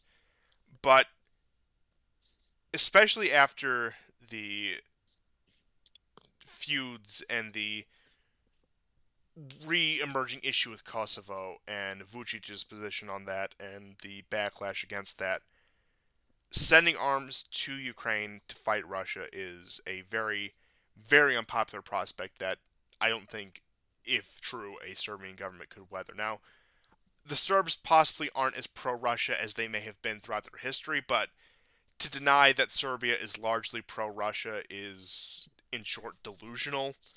Yeah. And there are only very small pockets of pro-Ukrainians. There's probably quite a few pro-neutral who really couldn't give a damn either way, because that just exists in a lot of places. But in terms of the possibility of a cabal of pro-Ukrainian military officials or government officials in Serbia, it's not impossible, but out of all the countries in Europe, it's probably the most unlikely to have that, except maybe, Belarus. And you could make the argument that because some of the more subversive elements in Belarus with some of the ethnic makeup there and the countries it borders, that may be the case. I wouldn't attest to that, but it's delusional to believe that there are Serbian arms shipments to Ukraine. And this story keeps getting brought up once again. I maintain that they're trying to prime the pump, that they're trying to either get Serbia Rid of ready Vucic. for Yeah, get rid of Vucic or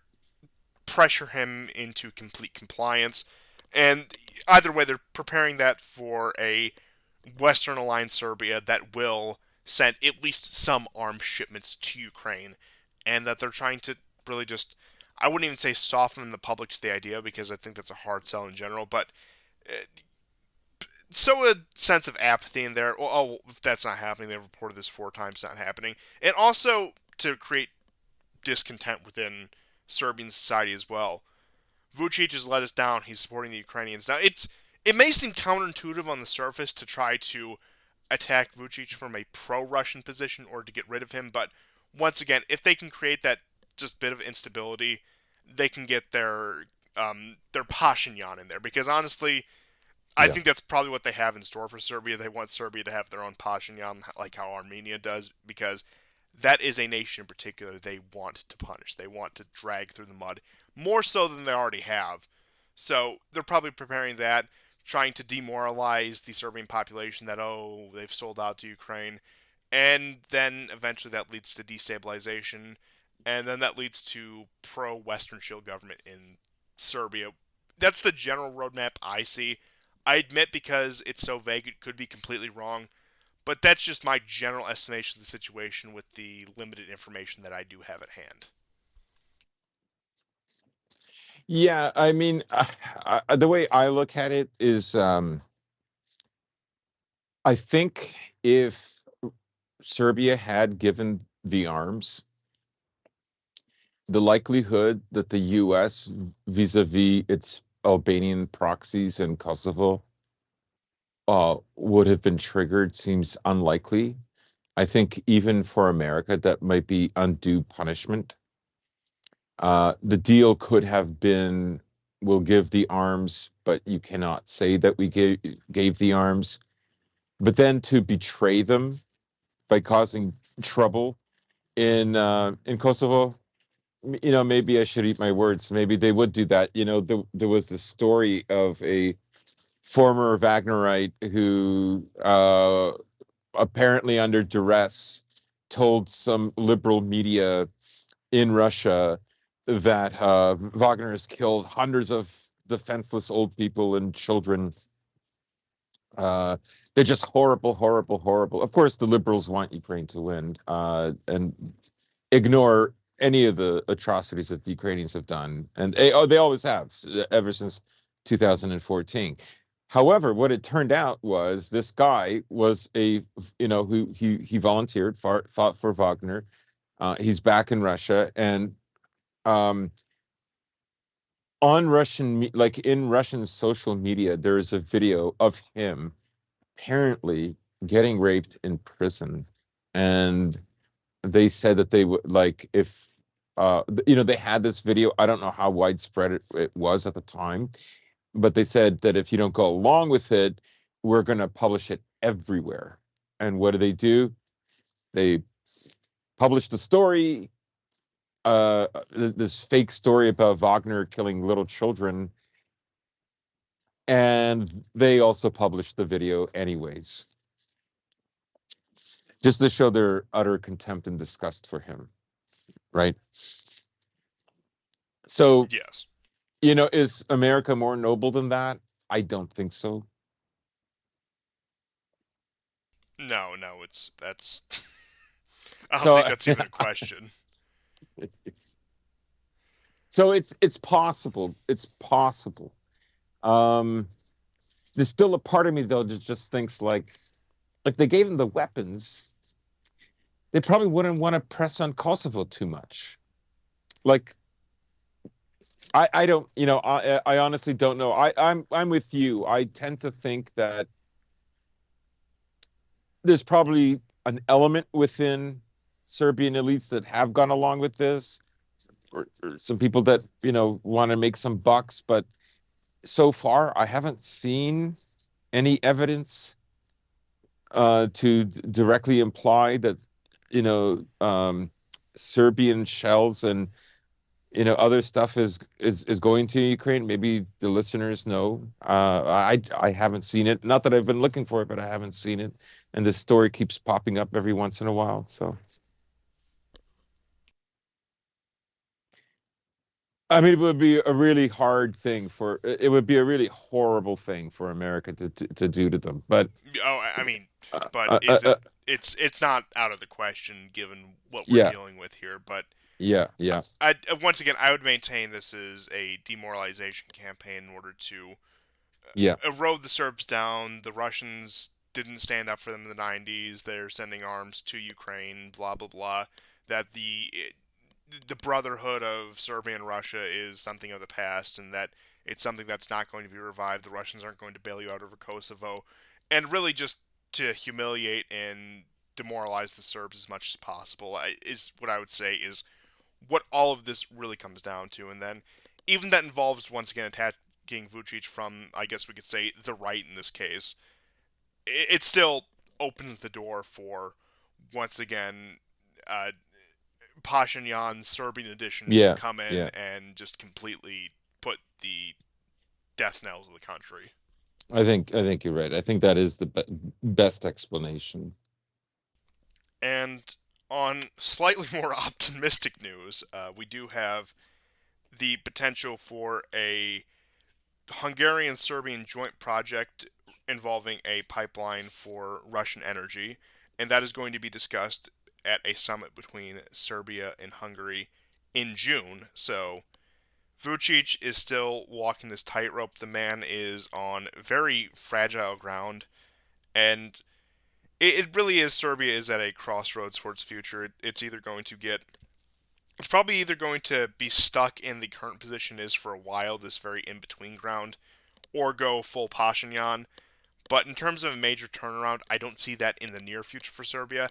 I think it still is possible long term, but as for the time being, it has to be Vucic's Serbia, even if maybe not him in office, but somebody like him who really isn't in the position to make those very uh, anti-Western convictions, just for an easy way to put it, but somebody who isn't also going to completely kowtow to the West on the same token. So as I see more news about that, as Serbia and I, this may sound contradictory to what we were just saying, where civilization isn't all just infrastructure and material things, but as Serbia's practical interests integrate itself with this bloc, it does become increasingly harder for them to have the kind of color revolution that, say, you would expect in a lot of these other countries. But once again, it would still be a possibility. But I do think that for the time being, it's being staved off, and it really does come down to the question of Kosovo. What's going to happen with that? What is Vucic going to do with that? And what will be the fallout from that? Will the Serbs? Hmm. Uh, will there be a national rallying? Will this be a complete demoralization? Will this be something that breaks them as a nation? And it's ultimately one of those things that we can only speculate on so much because there's too many big questions that are unresolved about this. Yeah. It's I mean, I'll be honest. I'm actually surprised. If the war had gone differently, like if the war had been faster, because the Americans harped on for a long time, right? That the Russians would, that there wouldn't be a resistance or much of a resistance, and the Russians would take over the whole country or most of the country, definitely up to Kiev, and then Russia would have to face like relentless terrorist attack after terrorist attack.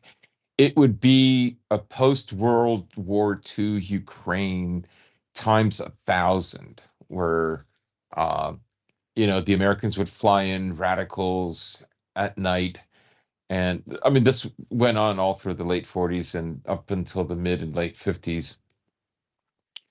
And eventually the Russians would break, right? That it would just be too much.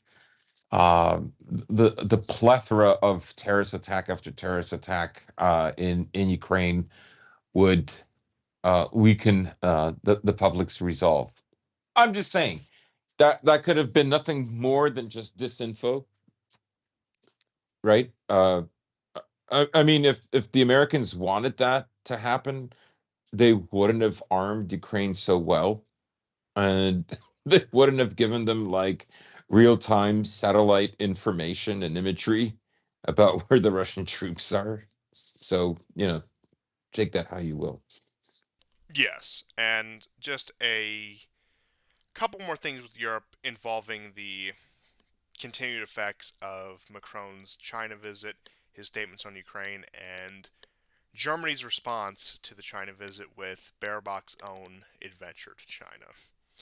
Mm. So, I'll start with just some brief points on how Baerbock's visit to China went. So, let me just pull this up here because I saw something perfectly on Telegram that encapsulated this. This is from Telegram channel Levi 3853. Once again, somebody I would highly recommend. Does very good coverage in all of this. Recap of Baerbock's visit to China. Lectured China on Uyghurs, lectured China on Russia, lectured China on colonialism, lectured China on economic freedom.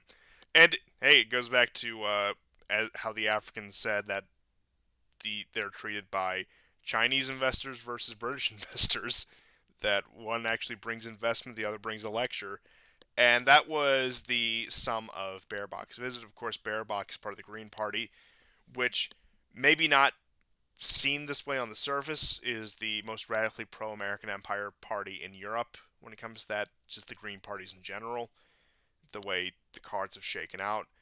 Whereas Macron, I wouldn't exactly call his visit pivotal, but Hmm. it called some things into question. It showed that there was still a degree, or at least a desire for a degree of strategic autonomy, in which case you did have some. I think even you had Borrell out there of all people saying that Europe needs strategic autonomy, which and for what? Borrell is completely in line with these people.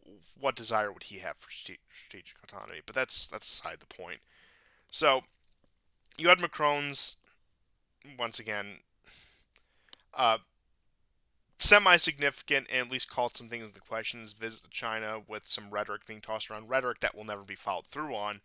So of course, Baerbock had to be sent over to correct the record. This has caused a little bit of a rift between Germany and France, a rift that will likely be healed very quickly. But as part of the same chain, Washington has scolded Macron for his statements on Ukraine, saying that this is coming from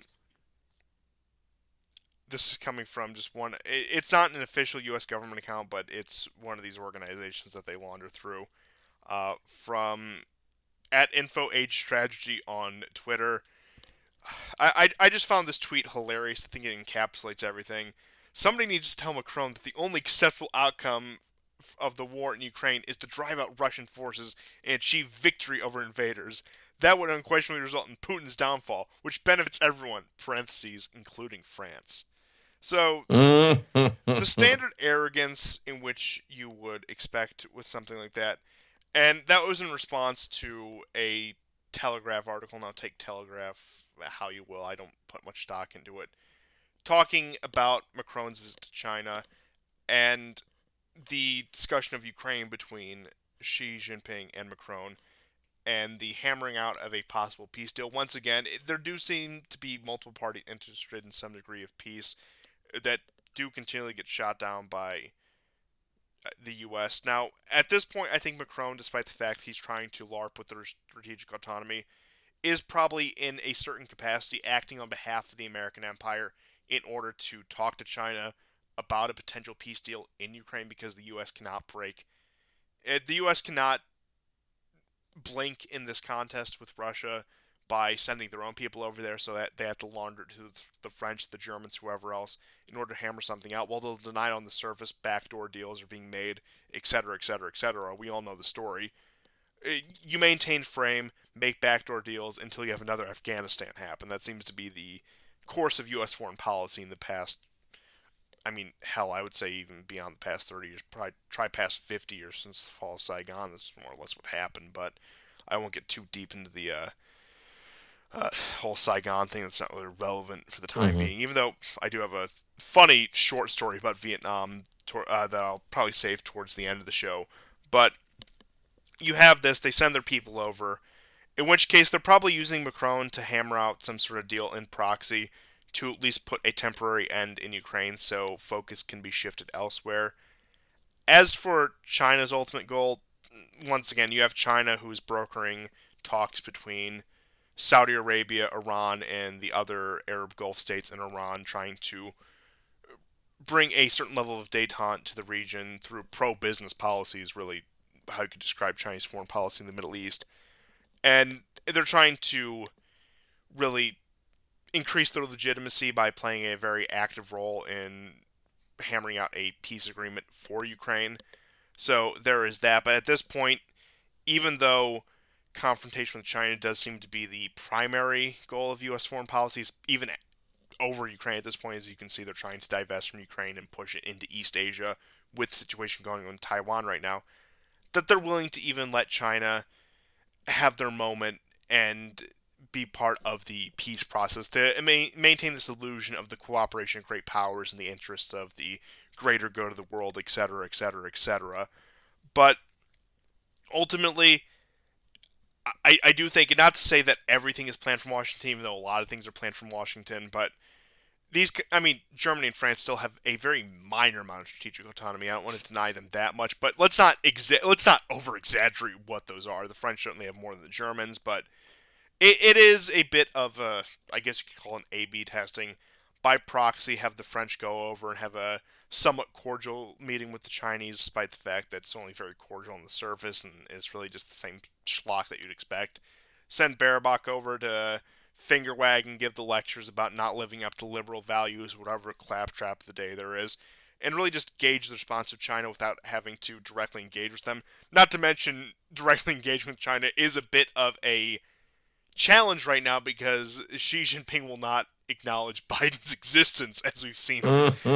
What since the beginning of the year, they just won't take Biden's phone calls. Yeah. They won't take U.S. delegates' phone calls to even try to arrange a meeting. So once again, a lot of this is proxy so the U.S. can maintain frame, but a lot of it also comes down to the fact that the U.S. just simply can't get in touch with China, so they have to send their European proxies over to do the job, which is quite comical, if I do say so myself. Yes. I wanted to just bring up briefly some other news from Europe. I'm just please forgive me. I'm just going through Oh no, my go ahead. notes. Oh, just to give you an idea of like how desperate the situation is, which is one of the points you were making. Latvia is giving Kiev every single Stinger weapon that it has. Like literally every single one. And I think that's how it's going to go. I think you know um they're willing to go all the way. And you have crazy articles by Anne Applebaum. 100 years later, Bolshevism is back, and we should be worried. Are you like, Well, imagine her writing this? Um, the complete lack of self awareness. Like, I I know know the it's just neocon Trotsky thing is a little bit played out, but there is still a lot of truth in it. It's like, look in the yes, mirror, lady. You're looking yeah. at the Bolshevik. What Bolshevik movement, or what are you even talking about? It's so crazy. Ugh. Uh, it's just, doesn't it just boggles your mind, right? And And I yeah. love how they specifically invoke Bolshevism and not communism for some reason because Yes. I mean Yeah, yeah, yeah, yeah. because like the boomer rightists and once again this isn't some great defense of communism. We'll go on ad nauseum about communism. The Chinese Communist Party, they really love that word. They like to call Democrats communists, whatever. But point being is the fact that Applebaum goes the extra mile in specifically invoking Bolshevism. Yeah, so I mean, I do think that's where this is leading, right? Yeah. Yeah, yeah, more or less. It's That is where this is leading. I don't really think there's any other words for that. Um, but just some minor news before we get into the Middle East and Sudan. As I had mentioned earlier, the U.S. is leaning on Vietnam to reduce its purchase of Russian arms. Now, keep in mind, this is supposed to be the big pivot to Asia. We've swayed Vietnam away from China. They're going to be the next big liberal democracy, and we're going to have all these business deals, and they're going to supplant China when it comes to our trade agreements and our manufacturing hubs. So, and as we've seen, there's actually even opinion polling out of Vietnam, as much stock as you can put into that they find themselves more in line with the Chinese vision of the future than they do the American vision of the future. And not that historical tensions between China and Vietnam don't exist anymore, but still, even despite all of that, they still have more in line with the Chinese view of the future than they do, of course, the American ones. And the relationship with Russia is still also very good. It hasn't not been good since the fall of the Soviet Union, at least. So there was that, and even when there was the Sino-Soviet split during the Cold War, Vietnam was much more in line with Russia during that. So just Soviet Union more appropriately, but Hmm. there was that. Brief de-dollarization news: Lula has called to abandon the USD, and Cuba is reversing its policy on uh, integration into the global economy, at least the American-led global economy, by revoking some of its USD deposits that it has been building up over the past few years.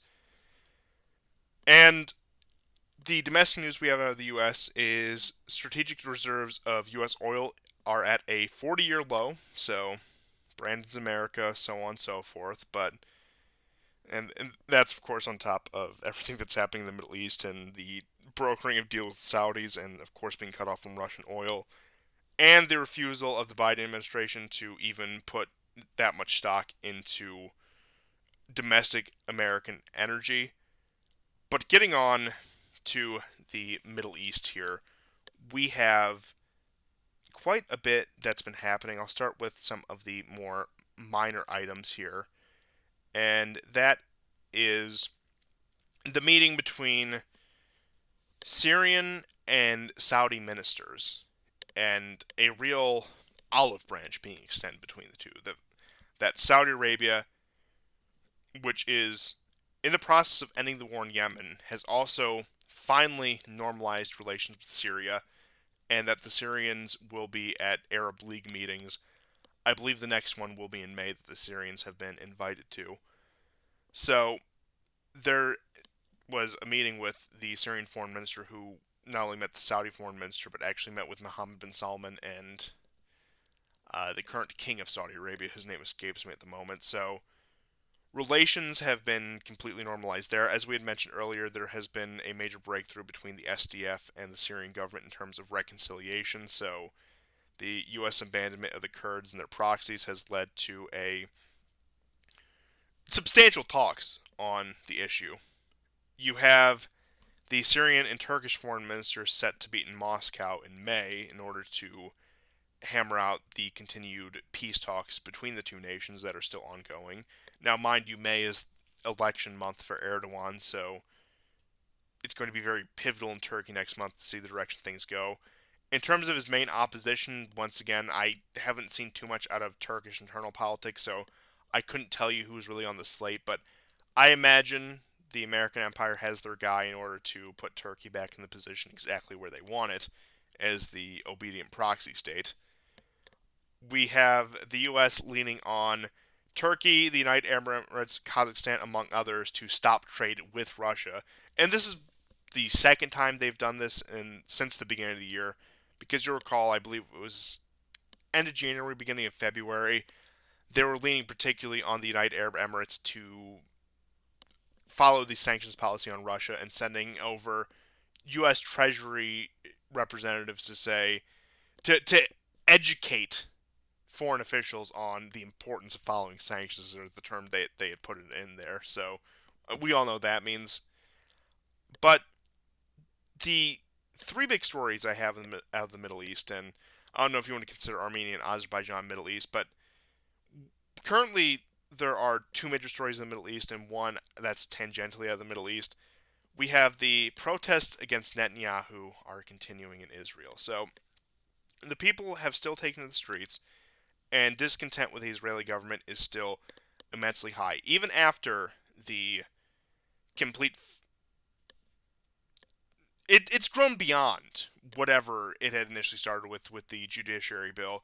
The people there are just completely dissatisfied with Netanyahu because that bill has been suspended at the very least, but the protests do continue. And I know there's been a lot of debate, especially on people who are more skeptical of the American empire, what exactly to make of this, whether or not this is a color revolution, whether this is a genuine movement. I mean, as far as I'm concerned, look, there are probably forces out of Washington, D.C. and their affiliates that do want Netanyahu out of power, that do want somebody much more cooperative with the West in power. Because once again, Netanyahu, say what you will about him, but he's willing to talk to China and Russia. He's willing to go a bit outside of the narrative in order to pursue the interests of the Zionist state. Now, think what you will of those interests. I certainly have my opinions. I think you all know them. I don't need to lay them out any further here.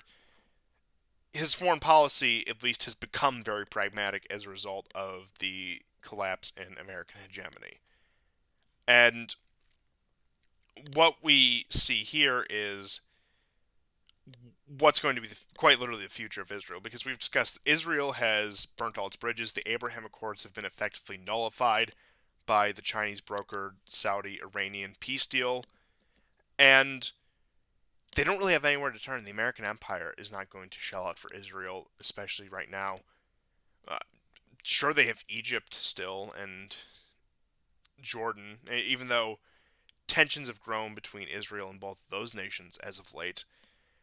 And really, I mean, I don't think it really makes a difference whether Netanyahu stays or goes. I think Israel is still in the same very much doomed position unless there is some sort of major peace breakthrough. I mean, given the fact that China could broker an agreement between Iran and Saudi Arabia, the idea that they can broker some sort of deal involving Israel, while much harder, is not an impossible prospect when it comes to that, because when it comes down to that pro-business policy. I know these countries despise Israel, and I don't necessarily blame them for that, don't get me wrong, but I think if any nation in the current global climate were able to broker at least some sort of regional truce between Israel and its rivals, it would be China, in which case that would probably have to be under somebody like Netanyahu, which creates, once again, a very strange situation. You have somebody like Netanyahu who is willing to cooperate with the Chinese, but also supposed to be a hardliner in Israeli foreign policy, especially on the question of Iran and its proxies.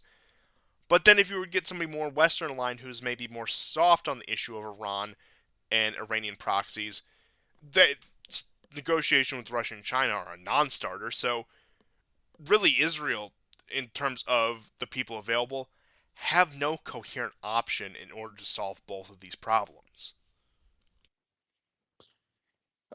Yeah, they don't. And I think Netanyahu's pragmatism is just value-free judgment is probably the best way to go.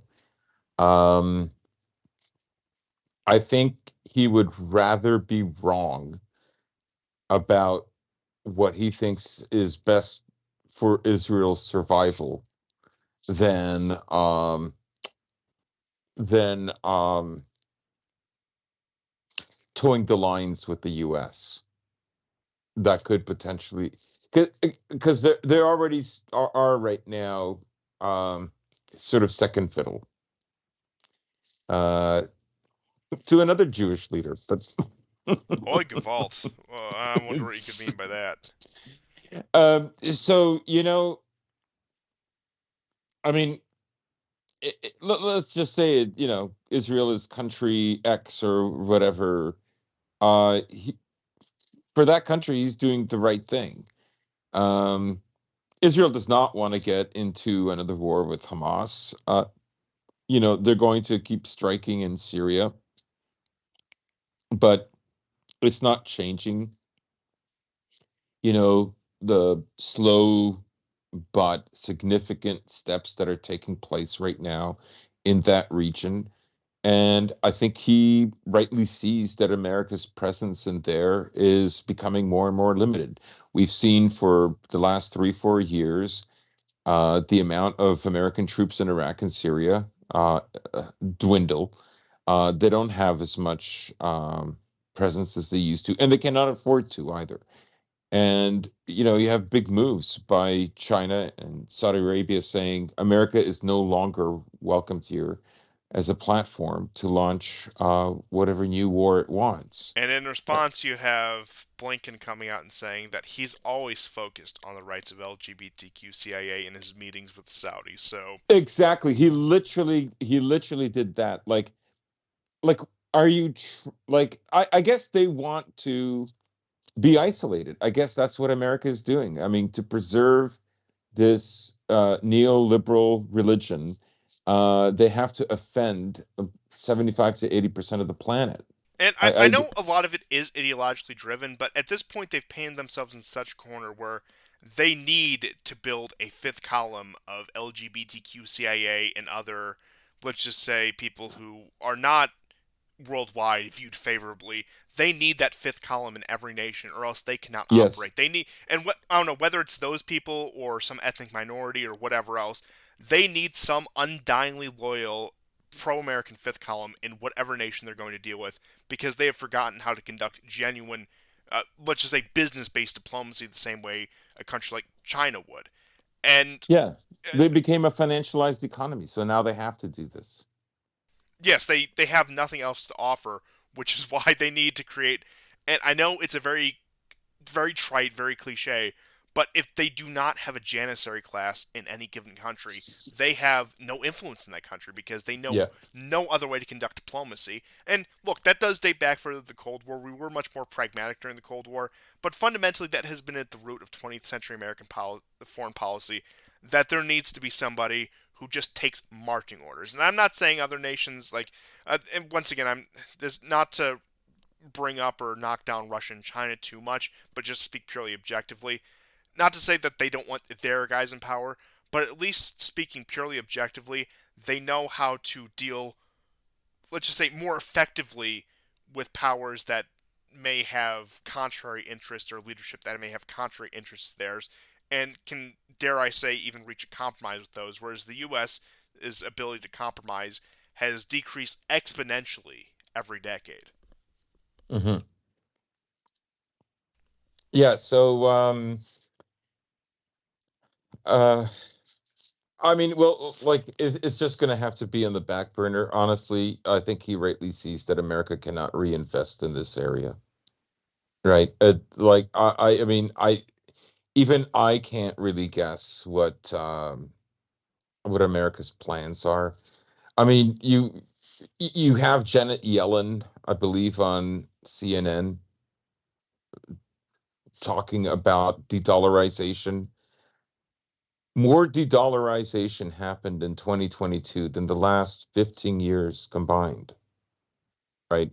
It's a real thing. And then Russia and Bolivia decide that all their transactions are not going to be in their currencies. They're going to bypass the dollar. And you think like, well, so what? It's just Bolivia. Yeah, Bolivia is nationalizing its lithium mines, and lithium for batteries is becoming a big deal. So it's no small thing. Netanyahu has to be seeing the writing on the wall, and that's what he's reacting to. And it's not just him; it's several countries. So I don't know. Like you talk about how America needs these janissaries. It's why they have a pride flag in Ulaanbaatar in remote Mongolia. Newland was there this week. Uh, I mean, what is she going to solve there? Probably nothing, because Mongolia only has two borders, and it's with Russia and China. Hey, hey, now, don't But they it's have a just that small sliver with Kazakhstan? Let's not. Let's be fair here. maybe they do. I don't know. But the thing is they do this, I think, partly to encourage this class of people, because these people are the least likely to have that sense of the history of a people, the prolongation of of this, let's say, particular race or ethnicity, they're gay. Um, it's that isn't going to be strong, and we've seen in the West how much they rely on institutional power. Um, so the it's a form of bio-Leninism. So they're not only gonna get their subjects, they're going to get the most loyal subjects possible, because these people really in these countries would not have a future.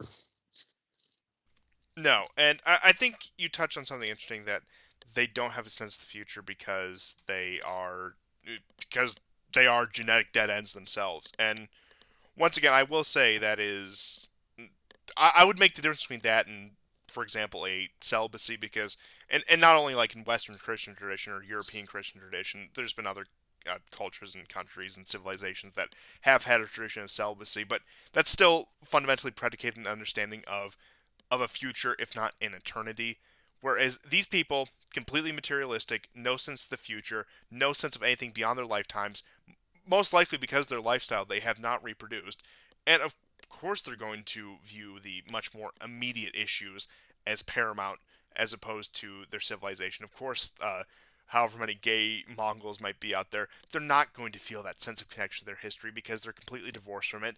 And in all likelihood, unless, I don't know, barring extenuating circumstances, they have no, down just to the most base human instinct, they have no genetic lineage. Yeah, I mean, what are they going to do? Like, can you imagine them adopting the model that the US is on? They would have to create stories. Genghis Khan was the first great queer warrior. Like, that's literally what they would have to do. Like, that's the playbook, right? They would have to go in, reinvent the entire history. Um, you know, I don't know. Look at these bright colors. You think they're straight? It would be that kind of thing. They have, they Oh, have no the hope. same retooling of history they always do, the same disingenuous tactics that they have employed everywhere else and will continue to employ until Yeah. realistically they're stopped. Now, by what means they will be stopped, I won't speculate too much on that, but I think you all know by Hmm. what means things like this have been stopped historically. Not that, of course, I don't advocate those blah blah blah blah blah, but it it really does touch on that point that they need these people who and look, the LGBTQ CIA is probably the most glaring example of that. But I mean, they've pushed it with other movements, whether that be the so-called women's rights, like a lot of the stuff they do in Iran, or various ethnic minorities or cultural minorities. Or I mean, you could say the Uyghurs are even part of this, where they're trying to really create that splinter group. Their historic support for groups like the Chechens or even a lot of these breakaway movements with the Soviet Union, such as Ukrainian nationalists, Baltic nationalists, etc., etc. And once again, we've seen this time and time again. And I don't even want to say in their defense, but much more understandably, supporting like an ethnic or religious minority is far more conscionable because these are actual people with an actual history, as opposed to these people who really, and I say this in the worst way possible, exist outside of history, exist completely divorced from history, culture, or civilization. Hmm.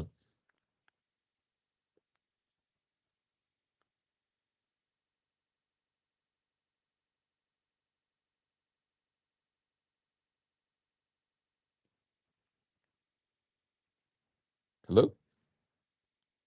Ah, there we go. My apologies.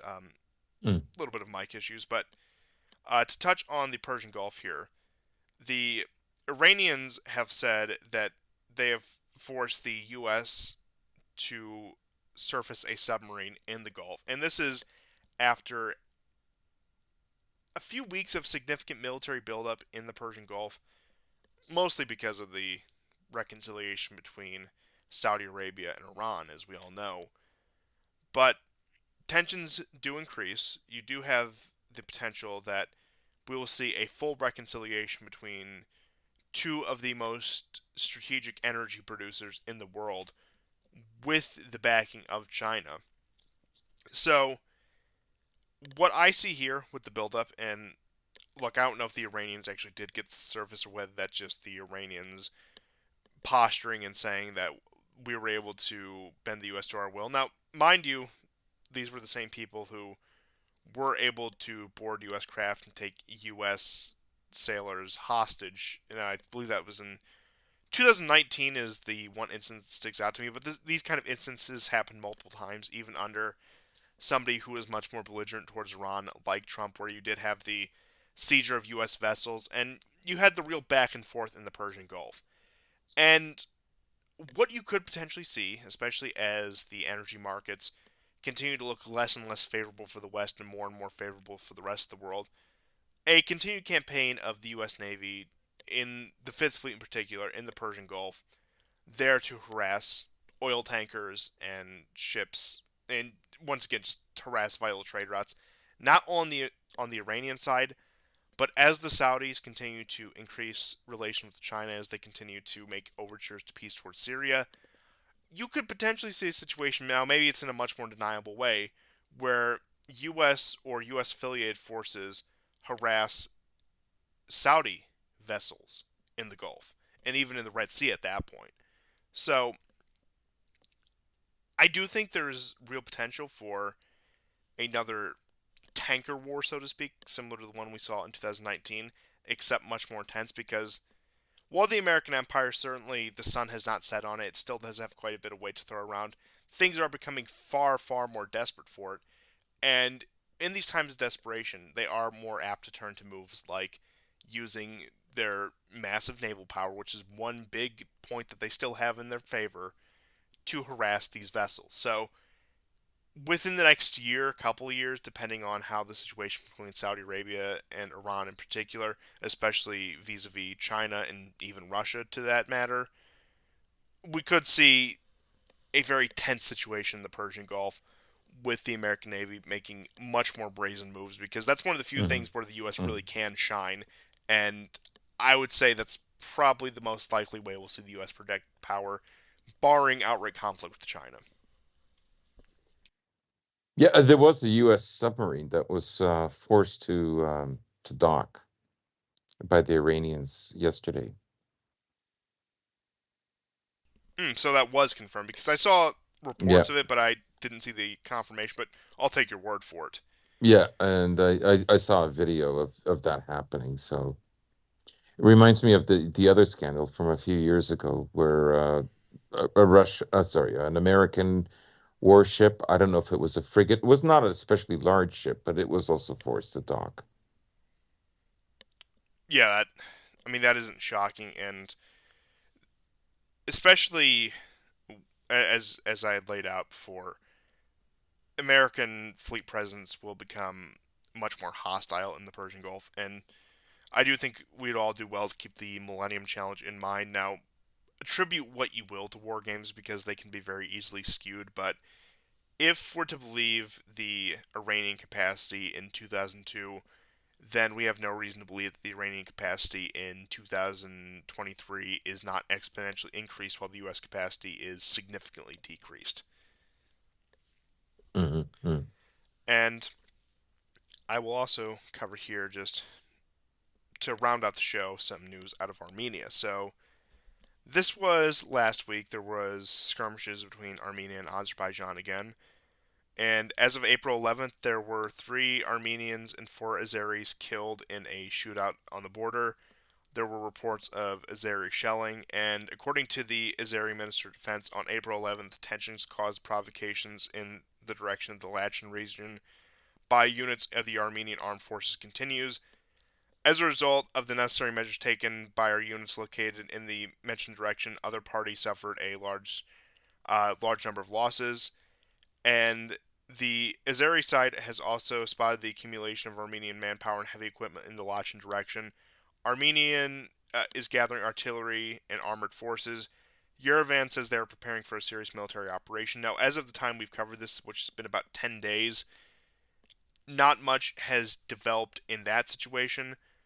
But what we do have is typically the fighting in this war has been over Nagorno Karabakh, which is the Armenian carve out section that is legally part of Azerbaijan, but because of various agreements is de facto Armenian. And Hmm. the initial 2020 conflict that we did see in September that lasted from September to November was a skirmish between the Azeri armed forces proper and the paramilitary units of Nagorno-Karabakh. And what we have seen now is, and this isn't the first time, but this is certainly a marked escalation in terms of the amount that we saw, is attacks into Armenia proper and skirmishes on the Armenia proper border and Azerbaijan. Now, thus far, they've remained only skirmishes, and that is what this war has been since the initial peace treaty in November of 2020. And I said it then, it was a band aid. This is something that's going to be ripped off. This is something that is going to come to the surface eventually. How it will come to the surface is really anyone's guess, and that really does depend on the situation, especially with Russia. Armenia is still adamant with somebody like Pashinyan on driving Russia out of the country. They're still very dedicated to these color revolution ideas, to their own detriment, mind you, to their own demise, I should say. And they have found common cause with Iran because Iran does have a number of outstanding issues with Azerbaijan, least of which is their close relationship with Israel and the potential of Israel having military assets in Azerbaijan. And of course, they were also a major provider of drones to the Azeris in that. Whereas Turkey is also a steadfast supporter of the Azeris, and that's also on top of tentative Armenian agreements with Turkey to open up the border in order to give aid because of the earthquake disasters that happened earlier this year. So it becomes a very intricate situation, but once again, it, as much as I hate to say this because I think you've probably all realized at this point my bias in this conflict is very pro-Armenian. The Azeris have the initiative in this conflict, and if this were to really come to blows, barring a major Iranian and or Russian intervention in this, Armenia is as good as gone. The country is completely surrounded. There is Yeah. nothing they can do, and like I said, unless you were to see a full Iranian intervention, opening up a second front with Azerbaijan, and then maybe, of course, a Russian. Now the Russians are pretty preoccupied, as I'm sure you all know, but with that, at the end of the day, there's really not much Armenia can do except hope the Iranians bail them out and neutralize the Azeri problem. But if it's just going to be what we've seen before, what we saw in 2022, where it's just Armenia and Azerbaijan, or Azerbaijan and the Armenian paramilitary force in Nagorno-Karabakh, Armenia has lost this war already, as much as it pains me to say that. And really, unless there's a major course correction, unless they have some magic out, which would probably involve, let's just say, very unpleasant things happening to Pashinyan. Not that I would advocate that about any world leader, of course, except the ones that are alleged enemies of the United States, blah, blah, blah. I conform fully with the regime propaganda. All the necessary disclaimers out of there. But barring something very unpleasant happening to Pashinyan, there is simply no victory scenario for Armenia as it stands. Mm-hmm. And there was an interesting statement that he made after the arrival of U.S. Secretary of State Erica Olson. Pashinyan made some statements with Washington's version of a peace treaty, which is basically the recognition of the territorial integrity of Azerbaijan and the surrender of the Artsakh. This is that region that they gained in the civil war that they had. Well, not civil war, but the war that they had after the fall of the Soviet Union in the 90s. Pashinyan called on Azerbaijani side to recognize the integrity of Armenia within the borders of the Armenian SSR and therefore without Karabakh. At the same time, he himself stated that he recognizes Azerbaijan's borders with the republic inherited after the collapse of the USSR. So he's already conceding, basically. Quote, I now want to confirm that the Republic of Armenia fully recognizes the territorial integrity of Azerbaijan and expects Azerbaijan to do the same by recognizing the entire territory of Armenia SSR as a Republic of Armenia. He also added that the peace treaty between Armenia and Azerbaijan will become a reality if both countries clearly and unambiguously recognize each other's territorial integrity and undertake not to impose territorial demands on each other. I mean, I was quite surprised to hear that. I don't, I mean, I guess, I don't know, we have to follow some Armenian Telegram channels to see, like, what do average Armenians think about this? And It's quite isn't it? It's just yes, I can't believe he said it. I don't really have anything to add to that because I think the statement mostly spoke for itself. And I mean, look, I know this show takes a pessimistic tone, and that's to be expected at this point. And like I said, I don't delight in saying any of this.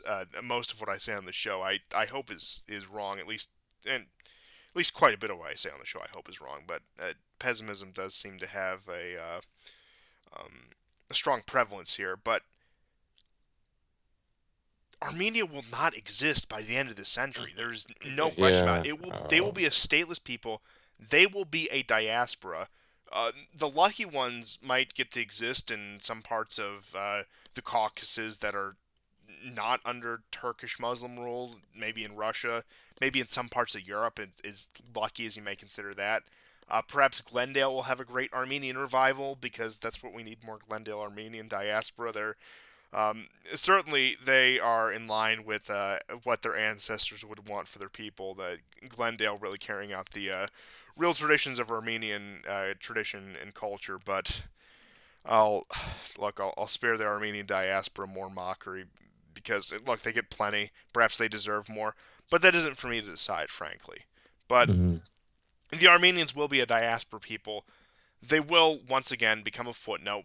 And look, we're talking a country that dates back almost 2,000 years with a continuous culture, a continuous language, a continuous civilization. Now, they certainly haven't been a mover and shaker in the world, but they've always been a presence. They've always been there, and Yep.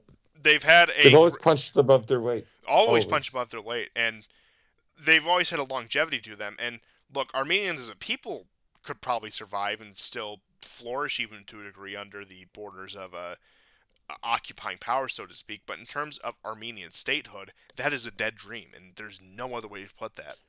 Yeah, I think what you're basically getting at is, I mean, Pashinyan is basically um, ceding territory that it gained in the war in the 90s. Uh, it would probably be political suicide, but I think what you're getting at is, would Azerbaijan stop there? I mean, I think that depends on how close Georgia gets to America, because if it gets close enough, and you can see why he's probably making these decisions, there will be some Armenian state, because it will not even be in America's interest to just allow or encourage Azerbaijan to just wipe the state off the map. It would rather have them as two vassals who work closely together, probably to work on pipelines, just to name one thing, and probably as a way to hem in Iranian influence in the Caucasus. That's how I see it. Oh yes, absolutely. And I can tell you, Azerbaijan is being allowed to do what it does, and of Hmm. course, it has As the punishment. absolutely as punishment because the color revolution was half baked. Sure, they got Pashinyan in power. They got a lot of these bastards in power, and I'll call they are bastards, and there's really no other way to describe them. But Armenia did not fully sever ties with Russia the same way Georgia or Ukraine did. They still Hmm. have Russian forces in the country to this day. Russian forces that are there with the approval of even the Pashinyan government. Sure, they've tried to move away from the CSTO and military agreements with Russia, but they're while as much as they would love to call them an occupying force, they really don't have the ground to call them an occupying force. So Armenia is being whittled down because although it accepted what two-thirds of what the color revolutionaries demanded, they still did not get rid of the most important facet of the color revolution, which was the complete driving out of Russian influence. Therefore, the country will be allowed to be whittled away as punishment until it fully submits. And look, perhaps the withdrawal of Russian forces would lead to the American empire is through its proxy Israel. And look, sometimes Israel actually does serve as a proxy for the American empire, and sometimes the other way around. It's a much more nuanced relationship than I think most people realize, but that's aside the point. But Hmm. perhaps they would yank the Azeri leash in order to stop its assaults on Armenia because Armenia has complied. And I think that's the deal they're trying to offer them now. And I do think they ultimately, I mean, Azerbaijan is it's it doesn't have the power to act as independently as even a country like Turkey at that point. And I don't know, perhaps Turkey would be the sponsor for that. But I do think there's enough influence out there that could yank the Azeri leash to lay off Armenia if Armenia were to fully submit to the Color Revolution demands, which is exactly what they want. And of course it also goes back to what they're doing in Serbia, this demoralization. The Russians won't come to bail you out. The Russians won't come to save you. You should abandon them. You should join the West. Look, only we can negotiate a true peace between this, and only we can give you integration, freedom, prosperity, blah blah blah blah blah blah blah. All the things that they normally go on, and I do think that is the play right now. Now, I think a lot of it also does come down to Russia, and not that the Iranians don't have any means to support the Armenians, but fundamentally, the Iranians can do is very limited, especially given what their other interests in the regions are. Now, maybe as pressure eases with Saudi Arabia, with the agreements between them and with China brokering that, the Iranians will have more time and resources to focus on the potential Azeri problem. But for the time being, it's really only the Russians. And at a certain point, with people like Pashinyan in power, with the color revolutionaries having control, like I said, two-thirds of the relevant institutions. Once again, that's just a complete throwaway figure. That's just a significant majority. I'll just put it that way because I am not going to assign too much of a strict number to that. But because of that, it really depends on whether the Russians will decide is the presence in Armenia still worth it? Is that foothold in the Caucasus still worth maintaining, given everything else and given what else we have to dedicate our resources to? So far, I think Russia's in the position where, although it's stuck with this insufferable color revolution government, it can't afford to give up what foothold it has left in the Caucasus outside of Russia proper, so it Hmm. has to remain for the time being. But potentially there could be a situation if, say, a second front opened with, and look, it's not like the Russians have that many resources there. It's not like they have that many troops there. But say, for example, if Poland were to open up a second front in this war involving Belarus, Kaliningrad, etc., perhaps they would just need to completely cut Armenia off in terms of troops and funds, Oh yeah. leaving them to the fate of being co-signed to a full color revolution government. So I think it ultimately depends on how Russia navigates the situation. Is Armenia fully salvageable from a Russian perspective? I don't know. There could be a counter-color revolution. I don't know if the manpower or the political will for something like that exists there. But, I mean, it's certainly a possibility. I'm not going to say it's a likelihood, but it is a possibility. But ultimately, Armenia will be stuck in the state until it either realizes what's at stake, accepts the full cooperation with Russia, a Russia that is currently sidetracked with much more pressing concerns, or completely succumbs to color revolution like Georgia did. Yeah, I mean, one of the interesting developments that I learned today was instead of receiving, I think, 32 Su-35s, Iran has received over 60 Su-35s from Russia. Wow. Yeah, this is very significant, and this is a very good plane. Um, it's one of the foremost planes that are being used right now in Ukraine by the Russians, and of course they've been used in Syria for years. Uh, but also the belief is that Iran has sent over just an abominable amount of Garon attack drones to Russia. So that might be pointing to either Russia is going to work on taking out you know uh, more infrastructure, or more air defense systems, or just more groupings, because as I've said, they've been attacking bridges, command centers, oil deposits, and that kind of thing. All things necessary for the war effort. Um, but that also strengthens Iran's position in that region, right? And Israel is on board with having like a small air base in that area. Obviously, it's there to counter Iran. That relationship is, it's an ideological quarrel, but beneath that is a pragmatic economic quarrel that America wants to use to isolate Russia by finding ways to provide gas and oil to Europe that don't involve Russia. And to really achieve this, they would have to, in many ways, do a color revolution in Azerbaijan. I could see the Israelis betraying Azerbaijan for the Americans. Absolutely. Yeah, I could see that happen. But it would have to be replaced by somebody that's really, really pro-Israel and really, really anti-Russia. And that, like, ironically, Azerbaijan might be getting itself into a war that will have opponents that are much bigger than Armenia. Yeah, I mean, I would completely agree with all of that. yeah, I mean, the rhetoric is we've touched on it.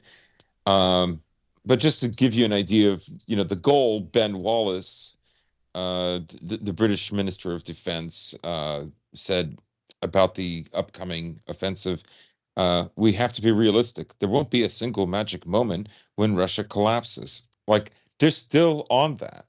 Like, they're honestly trying to meme that to happen. I've seen other, like, crazy headlines. I don't recall whether it was the Washington Post, but the first 24 hours will determine a lot of I forget which paper it was, but it was from the Institute for Strategic Studies, which I think is a British organization. Um, you know, Ukraine's longest day, 24 hours of the expected counteroffensive will be decisive. Um, as Argent likes to say, this the Ukrainian cinematic universe. Um, but there, his last few videos this past week have been just amazing. No, But the term is absolute gold. it's absolute gold. So you know, there's a lot that can happen in the Caucasus, right? Especially with Georgia, it's a potential second front. It's definitely a potential because it has. For the Americans, it has some real pragmatic concerns. For the Israelis, it has some real ideological concerns that it would like to take care of, right? And Azerbaijan is sort of doing a little bit of the Erdogan playing both sides, but Azerbaijan is not geolocated in as advantageous of a spot as Turkey is, and is just not a big player. No, no, it's not. And that is all I had for this week to round out some of the news that we didn't quite get to. If you have any last minute suggestions, if you want to even attempt to get in Sudan, we can do that. But I think the situation is still far too uncertain to really give any significant coverage of that. But Yeah, yeah, I'm with you, because you know what? I'm reading more and more, and it looks like Wagner is on the side of the rebels. This is it's not really making any sense to me. Yeah, yeah. The um, situation needs to develop more before I can give an honest opinion on that. Which I look, I know I do a lot of speculation on the show. Arguably, most of the show is speculation, but even I gotta draw the line somewhere. yeah. I will say one thing, a very interesting story about uh, Ukrainian intelligence. This happened last July, and I wanted to talk about it in the show. I can't recall whether I did or didn't. Um, but there was this recruitment program that Ukraine had to try to get Russian pilots to buy them off to fly an Su-35, land it in like I don't know in Kiev, and make a big splash about it. Again, optics warfare, right? Because what they want to do is they want to, because the war for the Americans is not about Ukraine. Like every Ukrainian can die, the whole place can be toxic for like 100 years. It doesn't matter. Oh The no, goal is to they're the Ukrainians, according to American foreign policy, are explicitly a meat shield. yes, yes. So videos have come out of this attempt. And what actually has turned out is the Russians actually had set this up uh, unbeknownst to the SBU. And so this pilot would make these videos with, he would walk around and like, there's the number. Look, I'm going to do it. And it never happened. But what happened in the process is it gave away the command center when this where this took place, and then the Russians sent a caliber there. So I thought that was hilarious.